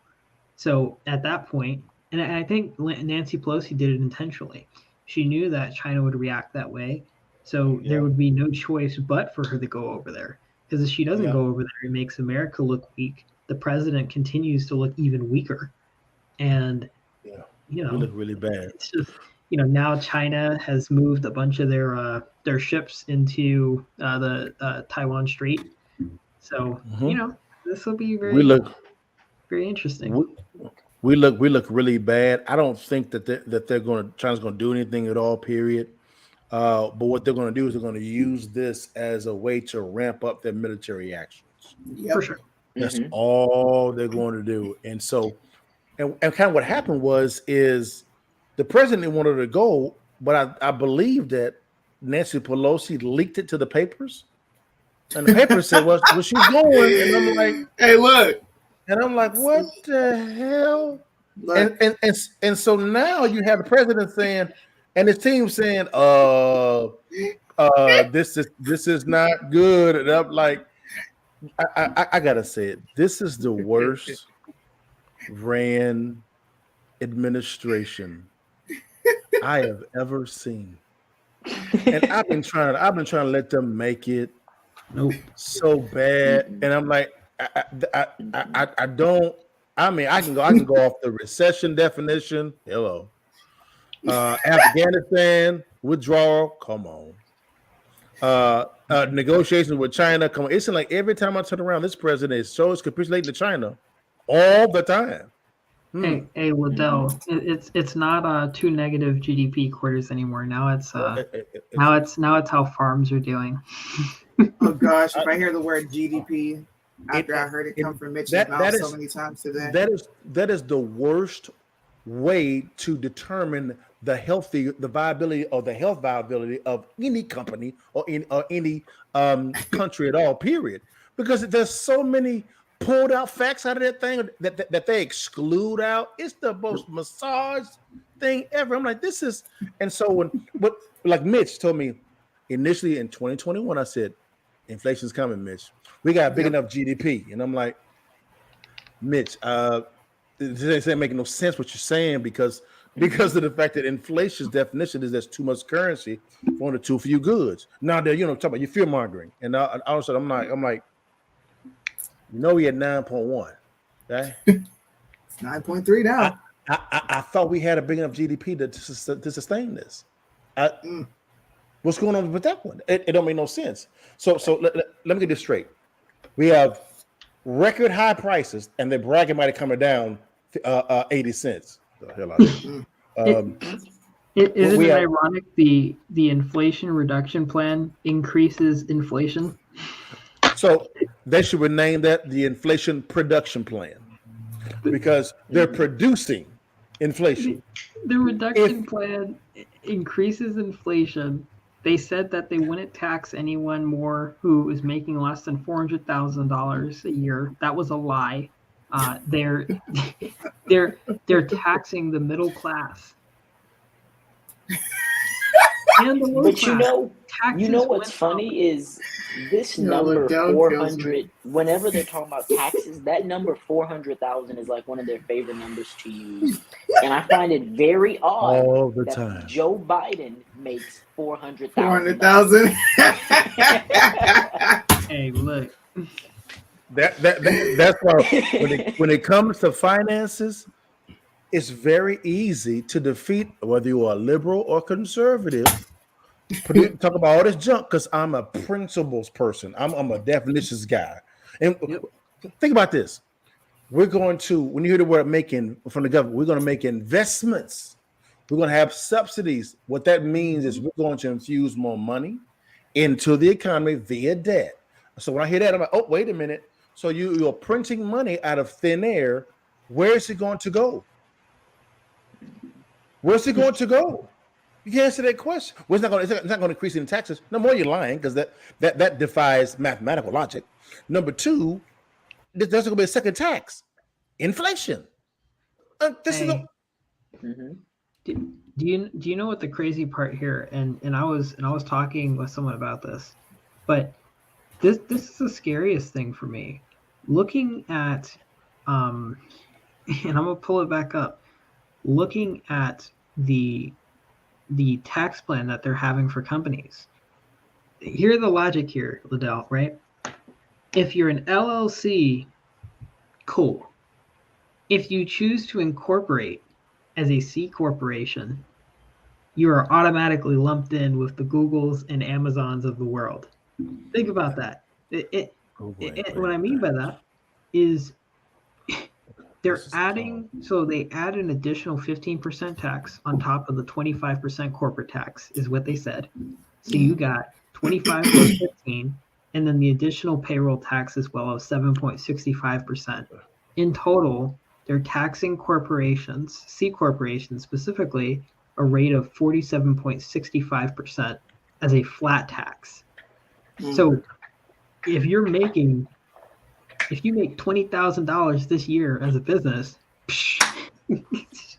guys, okay, this is the biggest con on the planet. They really think that you're stupid. Yeah. Let me tell you how, okay? Google ain't paying no taxes. Can I tell you how? Now there's Apple. Can I tell you how? Mm-hmm. It's because, yes, Apple's making a lot of money. It's why it's called income tax. Yes. Capital gains tax. Again, definitions. Yep. Watch what happens. Apple has about $90 billion in the bank, right? They want to go and develop a new technology. Notice how they always develop technology all the time. There's a reason why. Notice that they're actually buying more buildings. There's a reason why. Now, what are they going to do when it comes to developing technology, paying for R&D, research and development, and or buying the buildings? What do they get? Something called debt. Debt can't be taxes. It's an expense. Now, what are they paying in the rate? Probably up a half a point or 1%. A lot lower than what everybody else is paying. Why? Because they have $90 billion in the bank. They ain't paying no damn tax. I don't know what part of this people don't understand, though, Adele. Like, That's the stupidest thing I heard in my life. So when I hear Mr. talking about corporations gotta pay their fair share, I'm like, you know, you're talking about small businesses, don't you?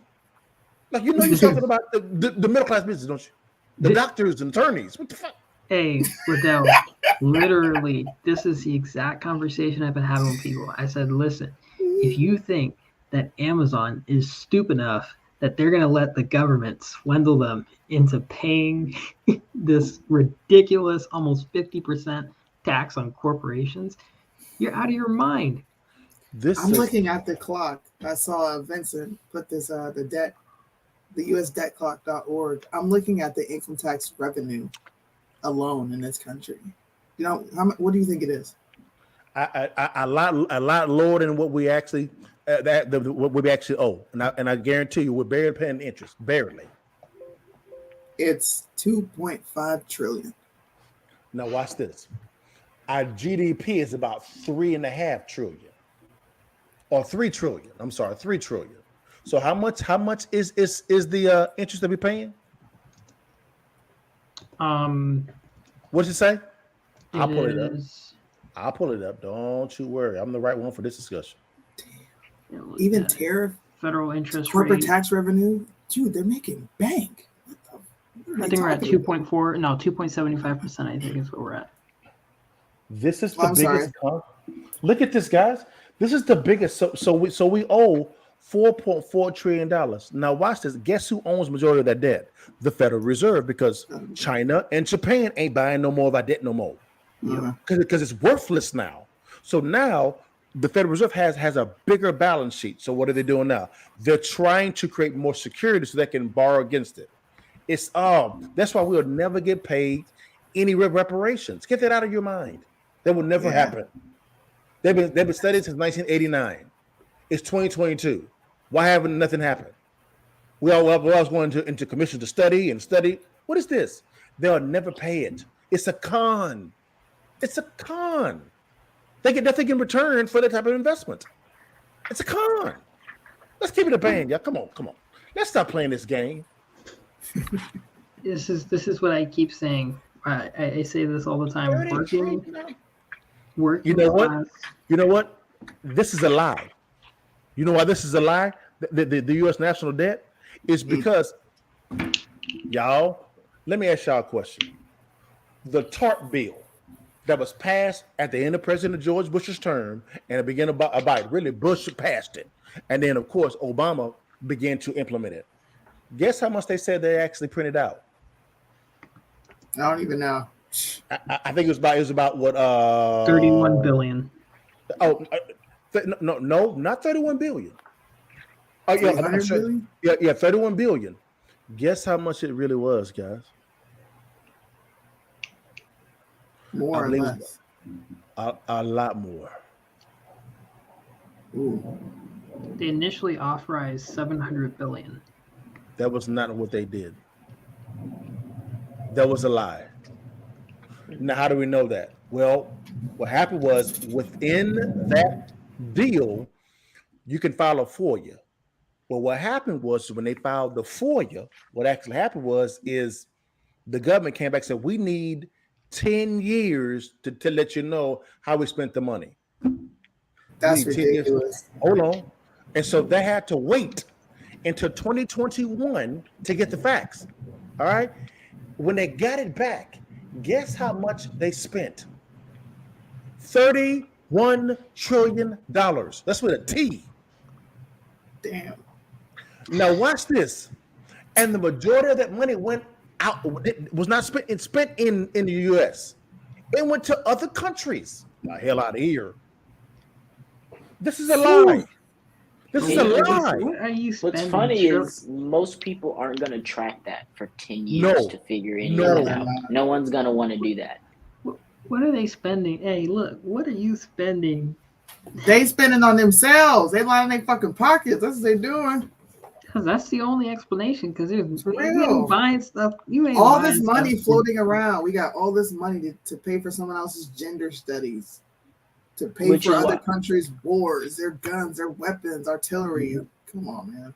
I don't think Madison Cawthorn was lying on those House Republicans I don't think and he air was either. quotes I think when that he was talking about those cocaine gay orgies. I'd love Oh, to no, I be he a don't think fly he on the was wall lying. for these He was things telling the truth, but he wasn't telling because the truth about his ass being a part of them gay orgies. no, That's what we he know wasn't he telling we the know truth he about. we know he was there. We know he was there. But I'm not He really just got I'd like to surprised. upset. He got in I'd his like to feelings, and see then he what's went and Put your snitched on feeling down. everyone. Guys, I'm not surprised. I can't talk about some stuff that I know concerning that subject. Hey, listen. I'm not surprised. This is Offline, we'll talk about it, but I can't. Hey, we're offline. spending, You know what, Liddell? I'm gonna call you after this because I have to ask you a question. I have to ask you a question. Hey, I just think it's interesting that we're sending $15 million to Pakistan to fund democracy programs. Hey, do you know that there's more money going to Ukraine? Did you guys Oh see yeah, that? yeah, I saw that. 700 billion, if I'm correct, right? Yeah, it's wait, let's pause. 700 billion after they bitched and moaned about the 367 billion they were supposedly no. I think it was about 600 billion that they were fighting over the veterans, right? No, Well, 700 million. Okay, 700 million. I'd like someone to go in and just total up how much money we've sent you to Ukraine, beginning to end of all of this. Just beginning Right now, to end. It's up Yeah. Right now, it is up to 51 billion so far. Oh, I'm sorry. So far. 51. Oh, Like, I mean, No, it's we're at 50. And I we're tell at people, I say, $54 billion. you send Ukraine all Oh, this it's 54? money. Yeah, Wow. $54 billion. What do we, and we get nothing out of it. Nothing. We get absolutely nothing. Like nothing. Hey, look. And I actually had a friend we've been friends for about 3 years. He blocked me. He blocked me 2 days ago. I got blocked because I said, if I were the president, I'd stop sending money to Israel. I'd stop sending money to Ukraine. I'd go to NATO. I'd pull the American money out of NATO and tell them to start paying their fair share. He's like, that's because you're an a-hole. You only care about yourself, yada, yada, yada. And then he blocks me. I'm like, really? Really? Hey, We aren't getting anything out of it. No, we're not.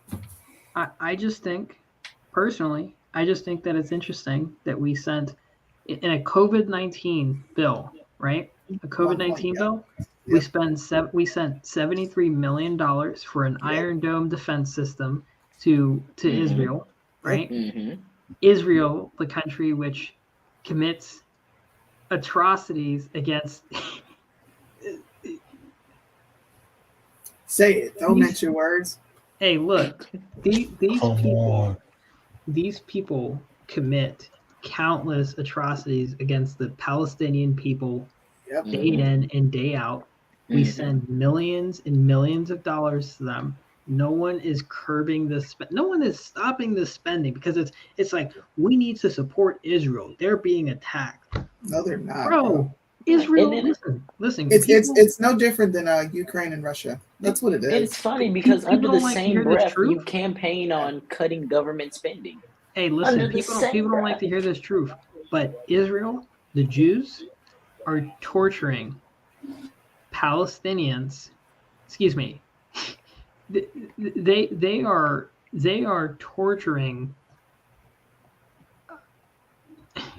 They are torturing Palestinians day in and day out. And what does the U.S. do? Instead of condemning it, like we condemn Russia and condemn all these other places about the stuff that they're doing, we send them millions of dollars as a reward. Yeah. As a reward. Here, put this into your Iron Dome that no one can get across. Go ahead. Like, we'll bleed out some more money that we don't have. Oh, right? Like, why are we? Listen, we have no vested interest in I'm just going to be honest. We have no vested interest, nor should we care about a strong Israel. Why do we have to be responsible for that country's security? Right. People ask, why is the defense budget so high? These warmongers, they're spending so much money. Do you know what they're spending the money on? They're sending it off to Israel to go and fund their defense system. We can give Israel this Iron Dome missile technology, and we can't even build an iron wall at our own border. Hey, look, we care It's more. ridiculous. We care more about people in Israel than we care about Americans at home. Right. We care more about Right. people in Israel than we care about our veterans. I agree. Yes. 1,000%. About to Susu, I'm about to DM you.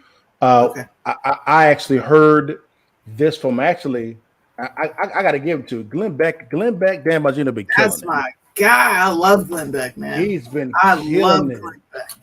I'm finna DM you right now. Okay, yes, I will. I'm finna DM you right now. I want you to play this, and I'm gonna let you know where to start it. He's talking about the $700 billion TARP bailout and how they actually filed it for you. I want you to play it. He's gonna let you know how much it is. Hold on, let me get it over to you right now. Where'd it go? Yep, here we go. Play. I'll let you know where to start too. You gotta listen. You're talking about that hidden money video he did a while back, right? Yes. Yeah, I remember that one. You know, he did one on the oligarchy. Fired. All right, here it is. Hold on. Hey, Sunni, isn't it interesting? So you can actually begin at like 456 and just listen to what he's saying. He lets you know about the 10-year time frame waiting. And I just said, what the hell? And he lets you know exactly how much money that TARP really was and where the money was sent, not based on his opinion, on the FOIA request that they got back. It's going to shut the crap out of you. Let me pull it up. I'm waiting for the ad to go away. I'll be right back, guys. Okay. All right, cool. I'll be right back.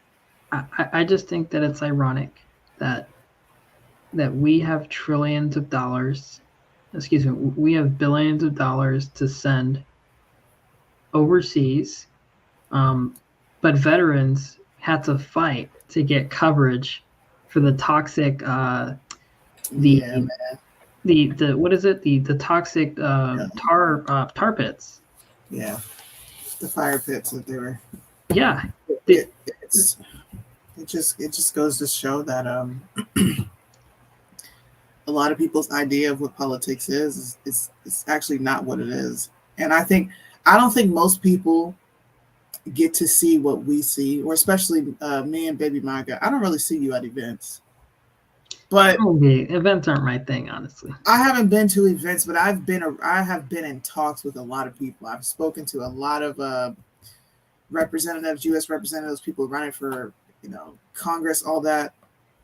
It's this conservative movement in politics in general is a sick and twisted game. Oh my, yes. It's funny. I was my county. It's so corrupt in this area. Oh my gosh. But they censured the county judge for not going against the mask mandates and then ran against him. They lost. He then called his friend who put his son up, who I will think is 100% a down low gay, who's always in Mexico and California. And he is now our party chair. He can't even tell you the 5 cornerstones of the Republican Party, and he's running our Republican Party.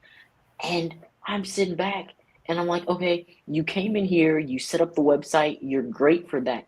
You're not chairman material. You're the guy in the background holding the camera material. That's what you are. When I come to these events now, because now I'm trying to get into these events, I'm talking to these people, and I'm like, y'all are dumb. Hey, Baby Manga, we got to meet up at an event one of these days. Because now I'm actually moving around. At first, I wasn't moving around. Now I'm actually moving around. So you let me know. I'm just not going to CPAC. That's it. But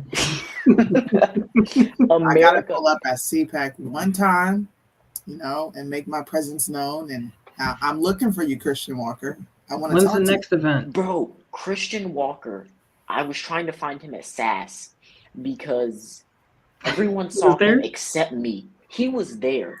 And the one time I saw him, I wanted to talk. I wanted to go up to speak to him, but he did this weird run where his hands went back like this, and he did this, and it scared me, so I backed away, and I didn't talk to him. And I was like, what the fuck? What was that? Listen. What did he just do? So I didn't talk to him for the rest of. So he did this, and he was, and I got scared, so I didn't talk to him. And like I saw him the next day when Trump was speaking, but he was like all the way in front of me in the line. So I never got to talk to him, but I wanted to talk to him because it's like Christian Walker. But I didn't get to see him at all. And every time I would see him, he would do something weird that would just make me not want to go over there. Just be like, you know what? It's not even worth it. Listen, I tried to get out to Saz at the last minute. Like I went and bought my ticket and everything. But yo, flights to Tampa last minute from Atlanta. I was like, listen, I didn't fly into Orlando. I mean, into Tampa. I flew into Orlando and drove to Tampa. It's only an hour drive. Drove to Tampa. And then from Tampa, we drove back to Orlando and we went to like Universal Studios and all that.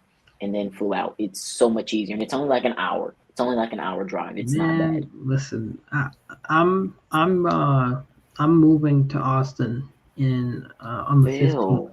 Don't do that. Listen, hey, it's happening. When I tell you, Austin is its own country, little world. It's its own country, little world. Like, hey, I just need. Hey, let me know what are some of the what are some events that are coming up? There are none. Honestly, these are the only major ones. This is why me and Bryson are like, hey, we need to put together events. We need to do something because CPAC and Turning Point USA, they appeal to a certain type, but they don't appeal to real motherfuckers. I'm sorry. Yes, I love Jesus. I curse. All right, the Lord is working on that with me, but I'm not homo friendly, and I'm not going to sit and pretend like I am, and I don't like being around groups that do. I'm just not. Sorry. If you don't want to hear that you're an abomination, then you should never come to a Sunni event because you're probably going to hear it more than once. There's this one kid that's in our. Oh, he froze again. I just wanna come to an event at least once just to see a few folks because I be talking to everybody on live and. There's this one guy that's in our CPAC group with us today, and he's gay, but I'm not supposed to know. Like no one knows. Like he's down with us. So I'm not gonna say his name. Like he hasn't came out or none of that because he knows the backlash. Probably. He ran for an election and everything. I can't say his name. I'm gonna respect that. I'm not gonna say his name. You can put it in a private chat though. Y'all might not know him. Well, I bet because you live in Georgia. What's his name lives in Georgia, so he might know him. Bro, what? Hey, shh. And stop it.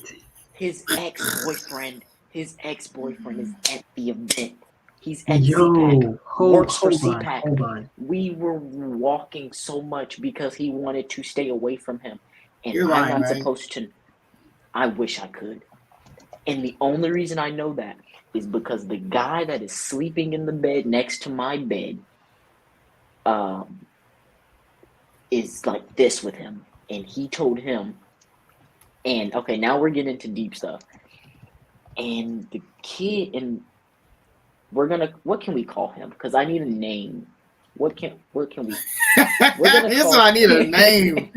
Bro, we need like a code name. We're gonna call him Georgia. Georgia. Okay. I am.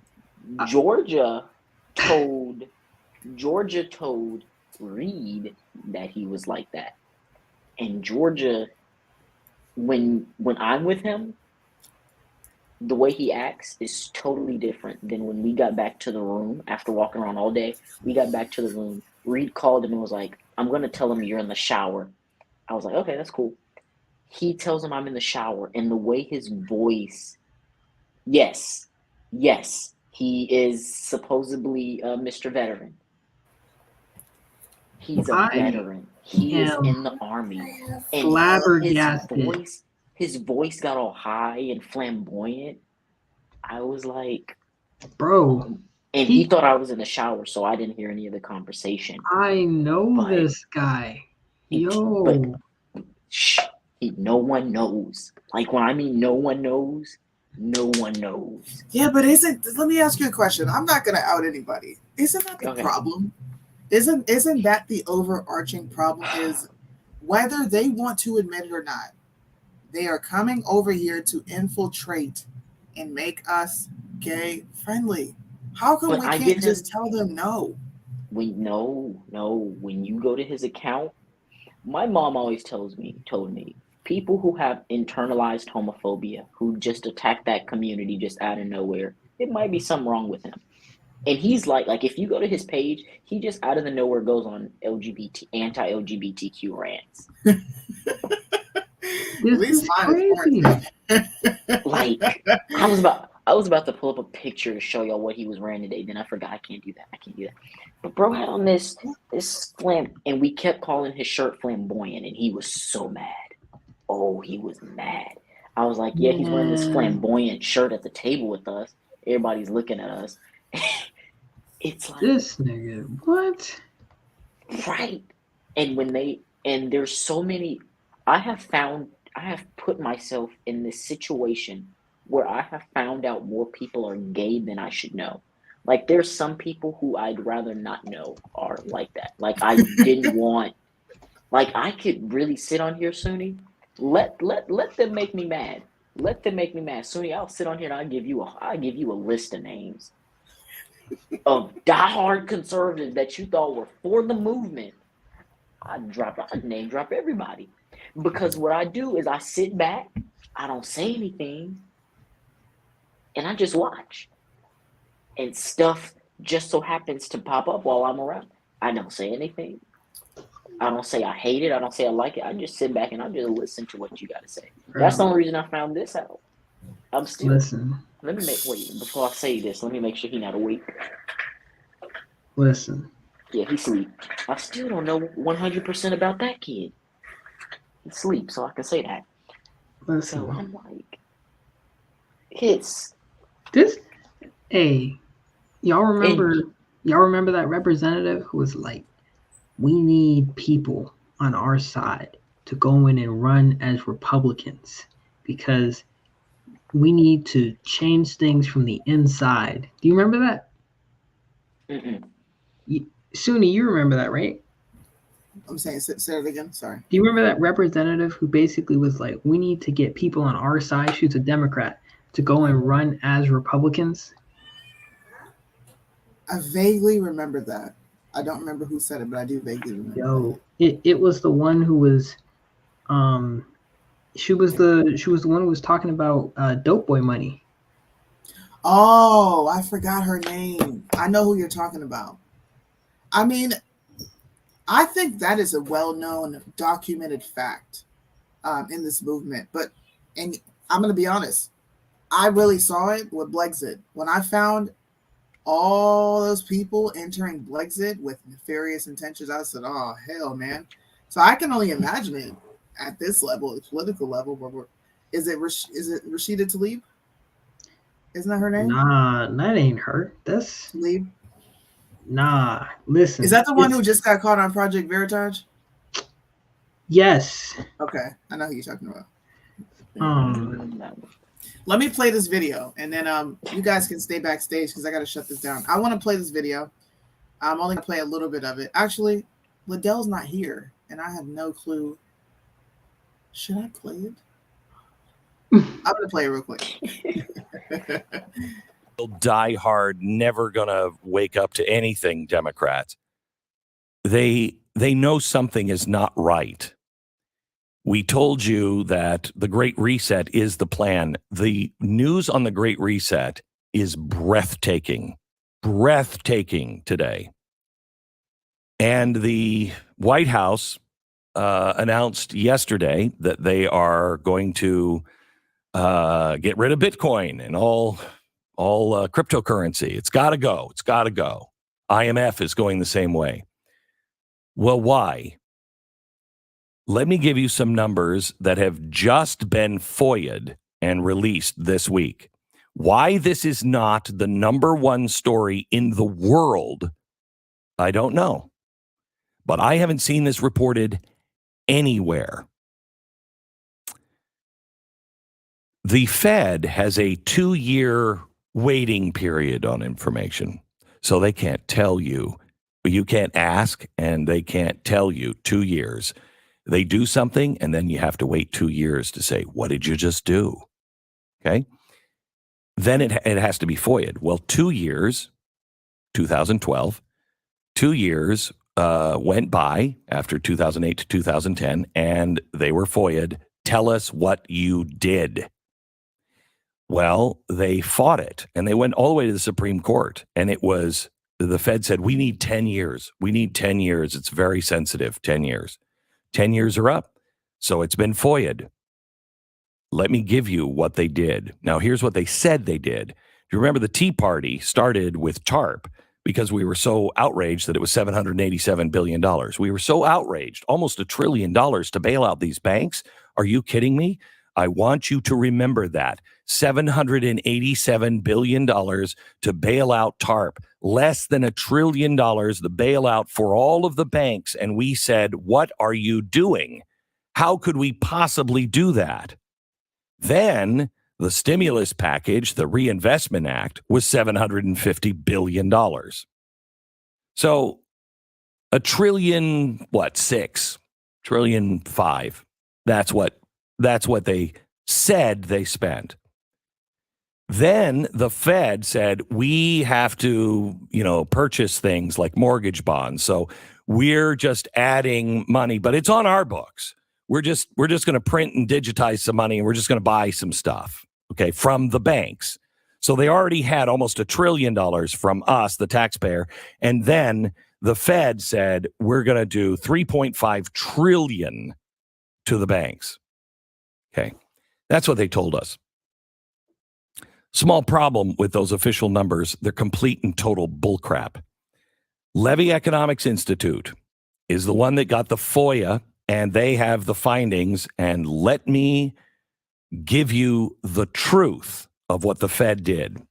Between 2008 and 2010, the Fed bailed out the banks. Now, they said they'd give $3.5 trillion. Well, Citigroup, it's almost nationalizing Citigroup. Citigroup got $2.5 trillion. Morgan Stanley got $2 trillion. Merrill Lynch got $1.9 trillion. Bank of America got $1.3 trillion. But that's not all. We gave billions to the Bank of Scotland, Germany, Switzerland, the UK, France, Belgium. How I spend What the fuck? I don't even want to watch any more of this.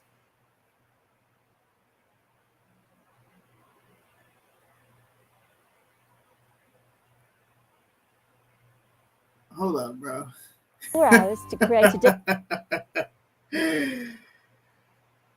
Bro, are y'all listening to these numbers? We gave $3.7 trillion to Japan. In what year? Wait a minute. What year? What year? Did I miss the year he was talking about? Did he say this year alone? Or hold on. Not all. We gave billions to the Bank of Scotland, Germany, Switzerland, the UK, France, Belgium. Bro. We gave $3.7 trillion to Japan, $1.4 trillion to the UK, $1.3 trillion to Germany. We bailed the world out. Wow. To the tune. You want to know why they needed 10 years? To the tune of $29 trillion.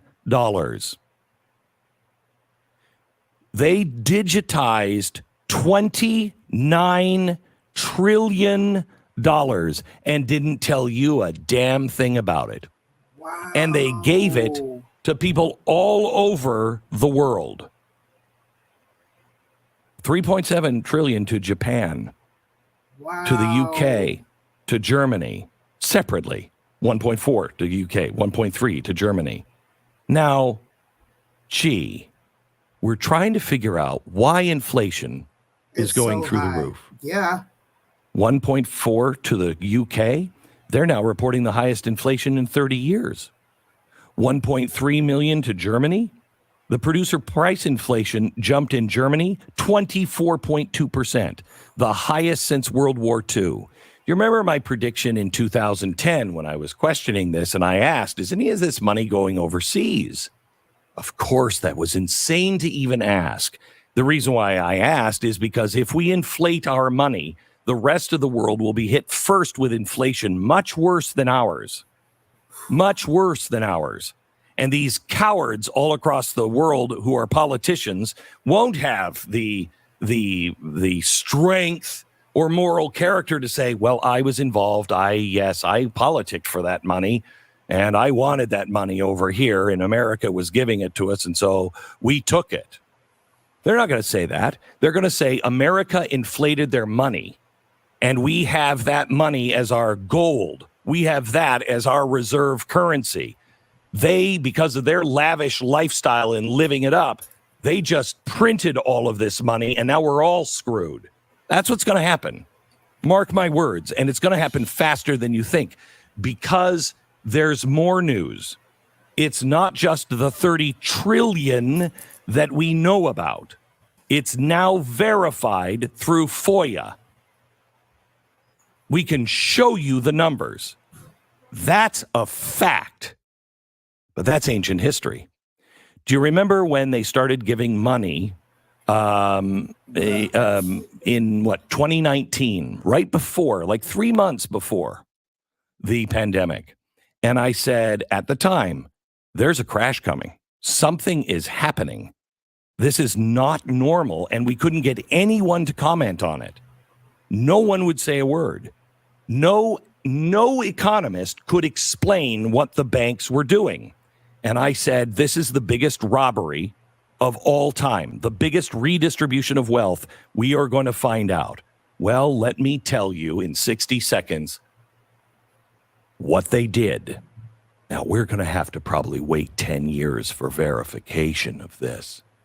But let me just take them at their word and do the math.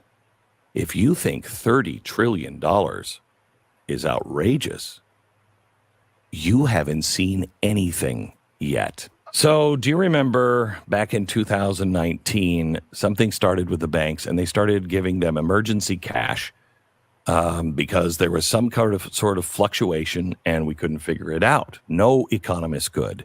I mean, literally leading economists on CNBC and everything else, they were talking about it, but not a big deal. But they were talking about it and they were like, we don't know what this is. Okay. And I said, they are bailing out the banks. They are transferring wealth and they're doing it on an epic scale. And it started at $50 billion a day. They were making available, any bank that needed it could get $50 billion to loan overnight. And then you'd pay it back the next day. Then it became the first night there was such demand, it quickly went up to $150 billion every single night. And you didn't have to pay it back right away. First it was right away, then it was 3 days, then it was a couple of weeks, and then it was, I think, 3 months. And then it became kind of like, do you ever have to pay this back? Then we went into the pandemic. April of 2020, they began issuing loans $1 trillion per week. Officials tell me most likely they don't have to ever pay that back. All these loans, they're not actually getting, nobody's getting the money back. Okay. $1 trillion a week. We know that to be a fact. Now, because of the secrecy of the Fed, we can't verify what I'm going to do, but let's do the math. And this would be insane. I would have never done this if we hadn't have gotten the official numbers from the Fed of what they did in 2008 to 2010, this is nuts, guys. where they digitized $30 trillion and then lied to us and said it was only $30 trillion. That's a fact. The fact is, in April, they said they were going to continue this loan to all of the banks at $1 trillion a week. Well, it's been 95 weeks. $1 trillion a freaking week. You know what? I'm going to clip this and I'm going to post it. This has been a very eye-opening live. I hope everyone who tuned in tonight, you take something from this live. Don't take my word for anything that I said here today, Caleb, any of us. Go look into all these things yourself. I do always encourage people to follow Glenn Beck. Pay that $10 for Blaze TV because it's well worth it. It is right now the only news source that is not biased in some ways. And they have a wide variety of people you can go watch. What's his name? Chad Prather's on there. Mark Levin. What's his name? Steven Crowder. There's a few other people that I like watching on there. But please go support this guy. Go support the people that are supporting you by giving you the actual news. Independent. #fact Crowder. Yes. Wow. That is insane. I hope he puts the actual literature up there so that people can see it. He's normally good about that. He'll post it and talk about it, but holy shit. While we close out, I'm going to play this video. Please hit the like button, hit the subscribe button if you're on YouTube, hit the notification bell so that you never miss another live. And I promise I will be back consistent on my YouTube channel. I have just been busy doing other things, coming up with other stuff, but thank you guys for tuning in.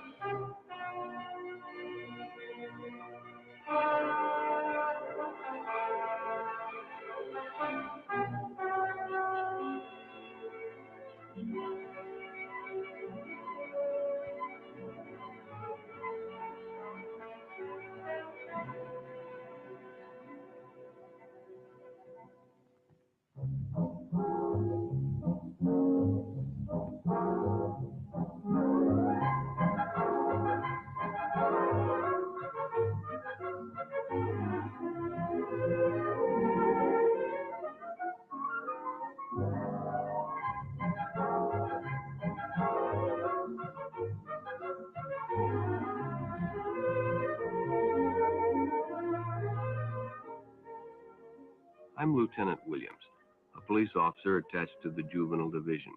I'm on my way to Monroe Junior High School to talk to a group of young people. That looks innocent enough, doesn't it? Lots of young people hitchhike. Seems like a good way to get from one place to another. But sometimes there are dangers involved that never meet the eye. Let's take the case of Jimmy Barnes. Jimmy played baseball all afternoon, and he didn't feel like walking home, so he decided to thumb a ride.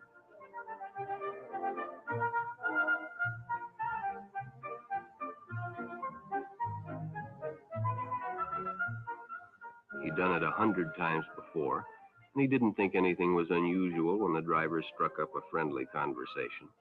In fact, he seemed like a real nice guy. He asked Jimmy if he played baseball in the park often. Jimmy told him they practiced 3 times a week and played a rival group on Friday afternoon. The stranger was a good listener, too, and it only seemed minutes before they pulled up in front of Jimmy's house.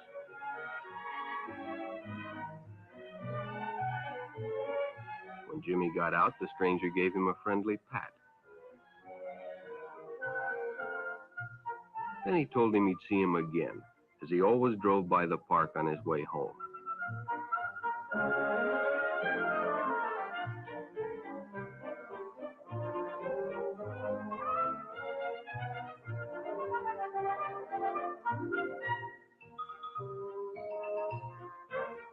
Sure enough, the following day when Jimmy finished playing ball, well, the man was there waiting.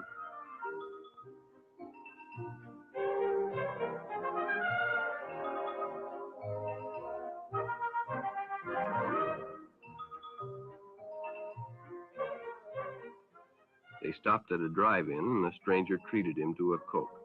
During their conversation, he told several off-color jokes, but Jimmy had heard others before, and, well, it made him feel big to so easily win the confidence of an older person.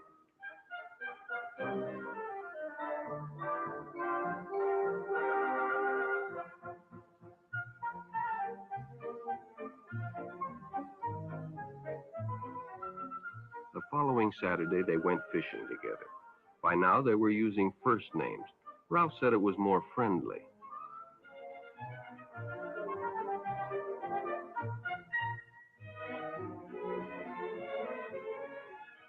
Jimmy hadn't enjoyed himself so much in a long time. Then during lunch, Ralph showed him some pornographic pictures. Jimmy knew he shouldn't be interested, but, well, he was curious. What Jimmy didn't know was that Ralph was sick, a sickness that was not visible like smallpox, but no less dangerous and contagious, a sickness of the mind. You see, Ralph was a homosexual, a person who demands an intimate relationship with members of their own sex. But by now, Jimmy felt a fondness for Ralph, and they continued to go places together. Ralph was generous and took Jimmy many interesting places and did many nice things for him. He bought presents and even gave him money, but payments were expected in return. You see, Jimmy hadn't recognized Ralph's approach soon enough. When Ralph first asked Jimmy to go fishing alone, he should have discussed it with his parents or teacher. Finally, Jimmy told his parents, and they reported it to the juvenile authorities. Ralph was arrested, and Jimmy was released on probation in the custody of his parents. But all homosexuals are not passive. Some resort to violence, as in the case of Mike Merrick.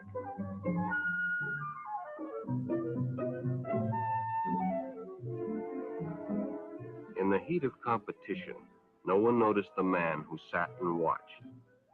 And when the game broke up and the others left, Mike decided to stay and practice a little longer.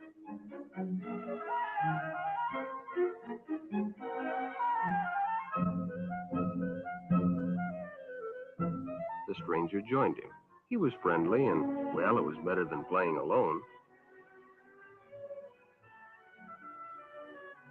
But after a few shots, Mike realized he had already overstayed his time and suggested he better leave.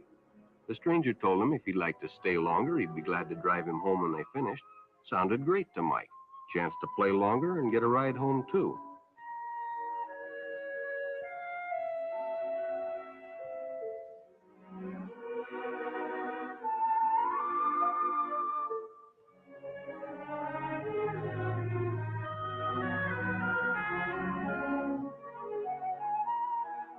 When they finished, the stranger told him he'd make a fine player someday if he got lots of practice. The companionship, the praise, the friendly attitude dispelled any misgivings Mike might have had about going with a stranger.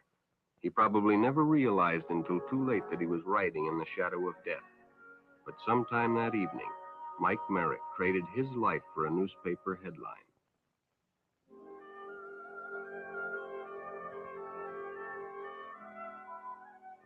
As Denny and Jerry got the papers ready for Jerry's afternoon delivery, they only casually noticed the two boys that raced by in the afternoon traffic, and they didn't pay much attention to the car that drew up shortly afterwards until the man called them over.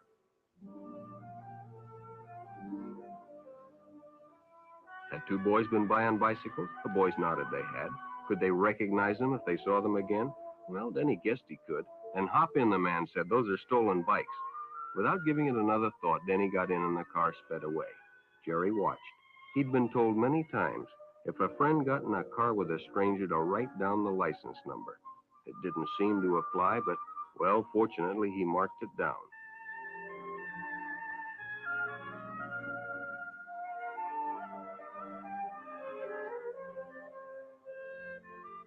When he delivered a paper to Denny's house, he asked his mother if they'd caught the boys that had stolen the bicycles. Denny hadn't returned, so he told her the story and gave her the paper with the license number.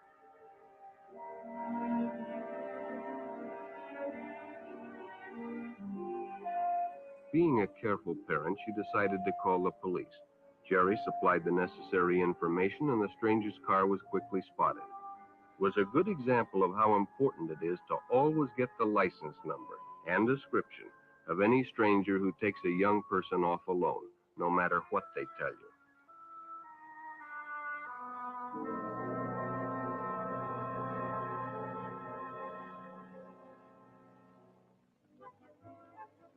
Public restrooms can often be a hangout for the homosexual. Bobby and his friends hadn't noticed the man who had been in the restroom when they changed, and as it was late, he suggested they take the shortcut under the pier, but the others preferred to take the more traveled way home.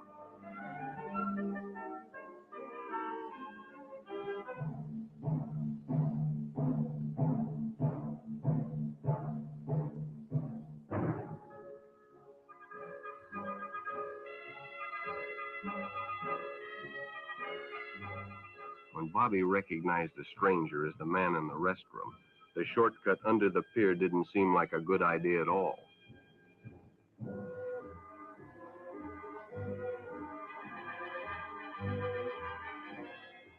After all, it's more fun to stay with your friends anyway. Bobby had made a wise decision. It may have saved his life. The decision is always yours, and your whole future may depend on making the right one. So no matter where you meet a stranger, be careful if they are too friendly, if they try to win your confidence too quickly, and if they become overly personal. One never knows when the homosexual is about. He may appear normal, and it may be too late when you discover he is mentally ill. So keep with your group, and don't go off alone with strangers unless you have the permission of your parent or teacher.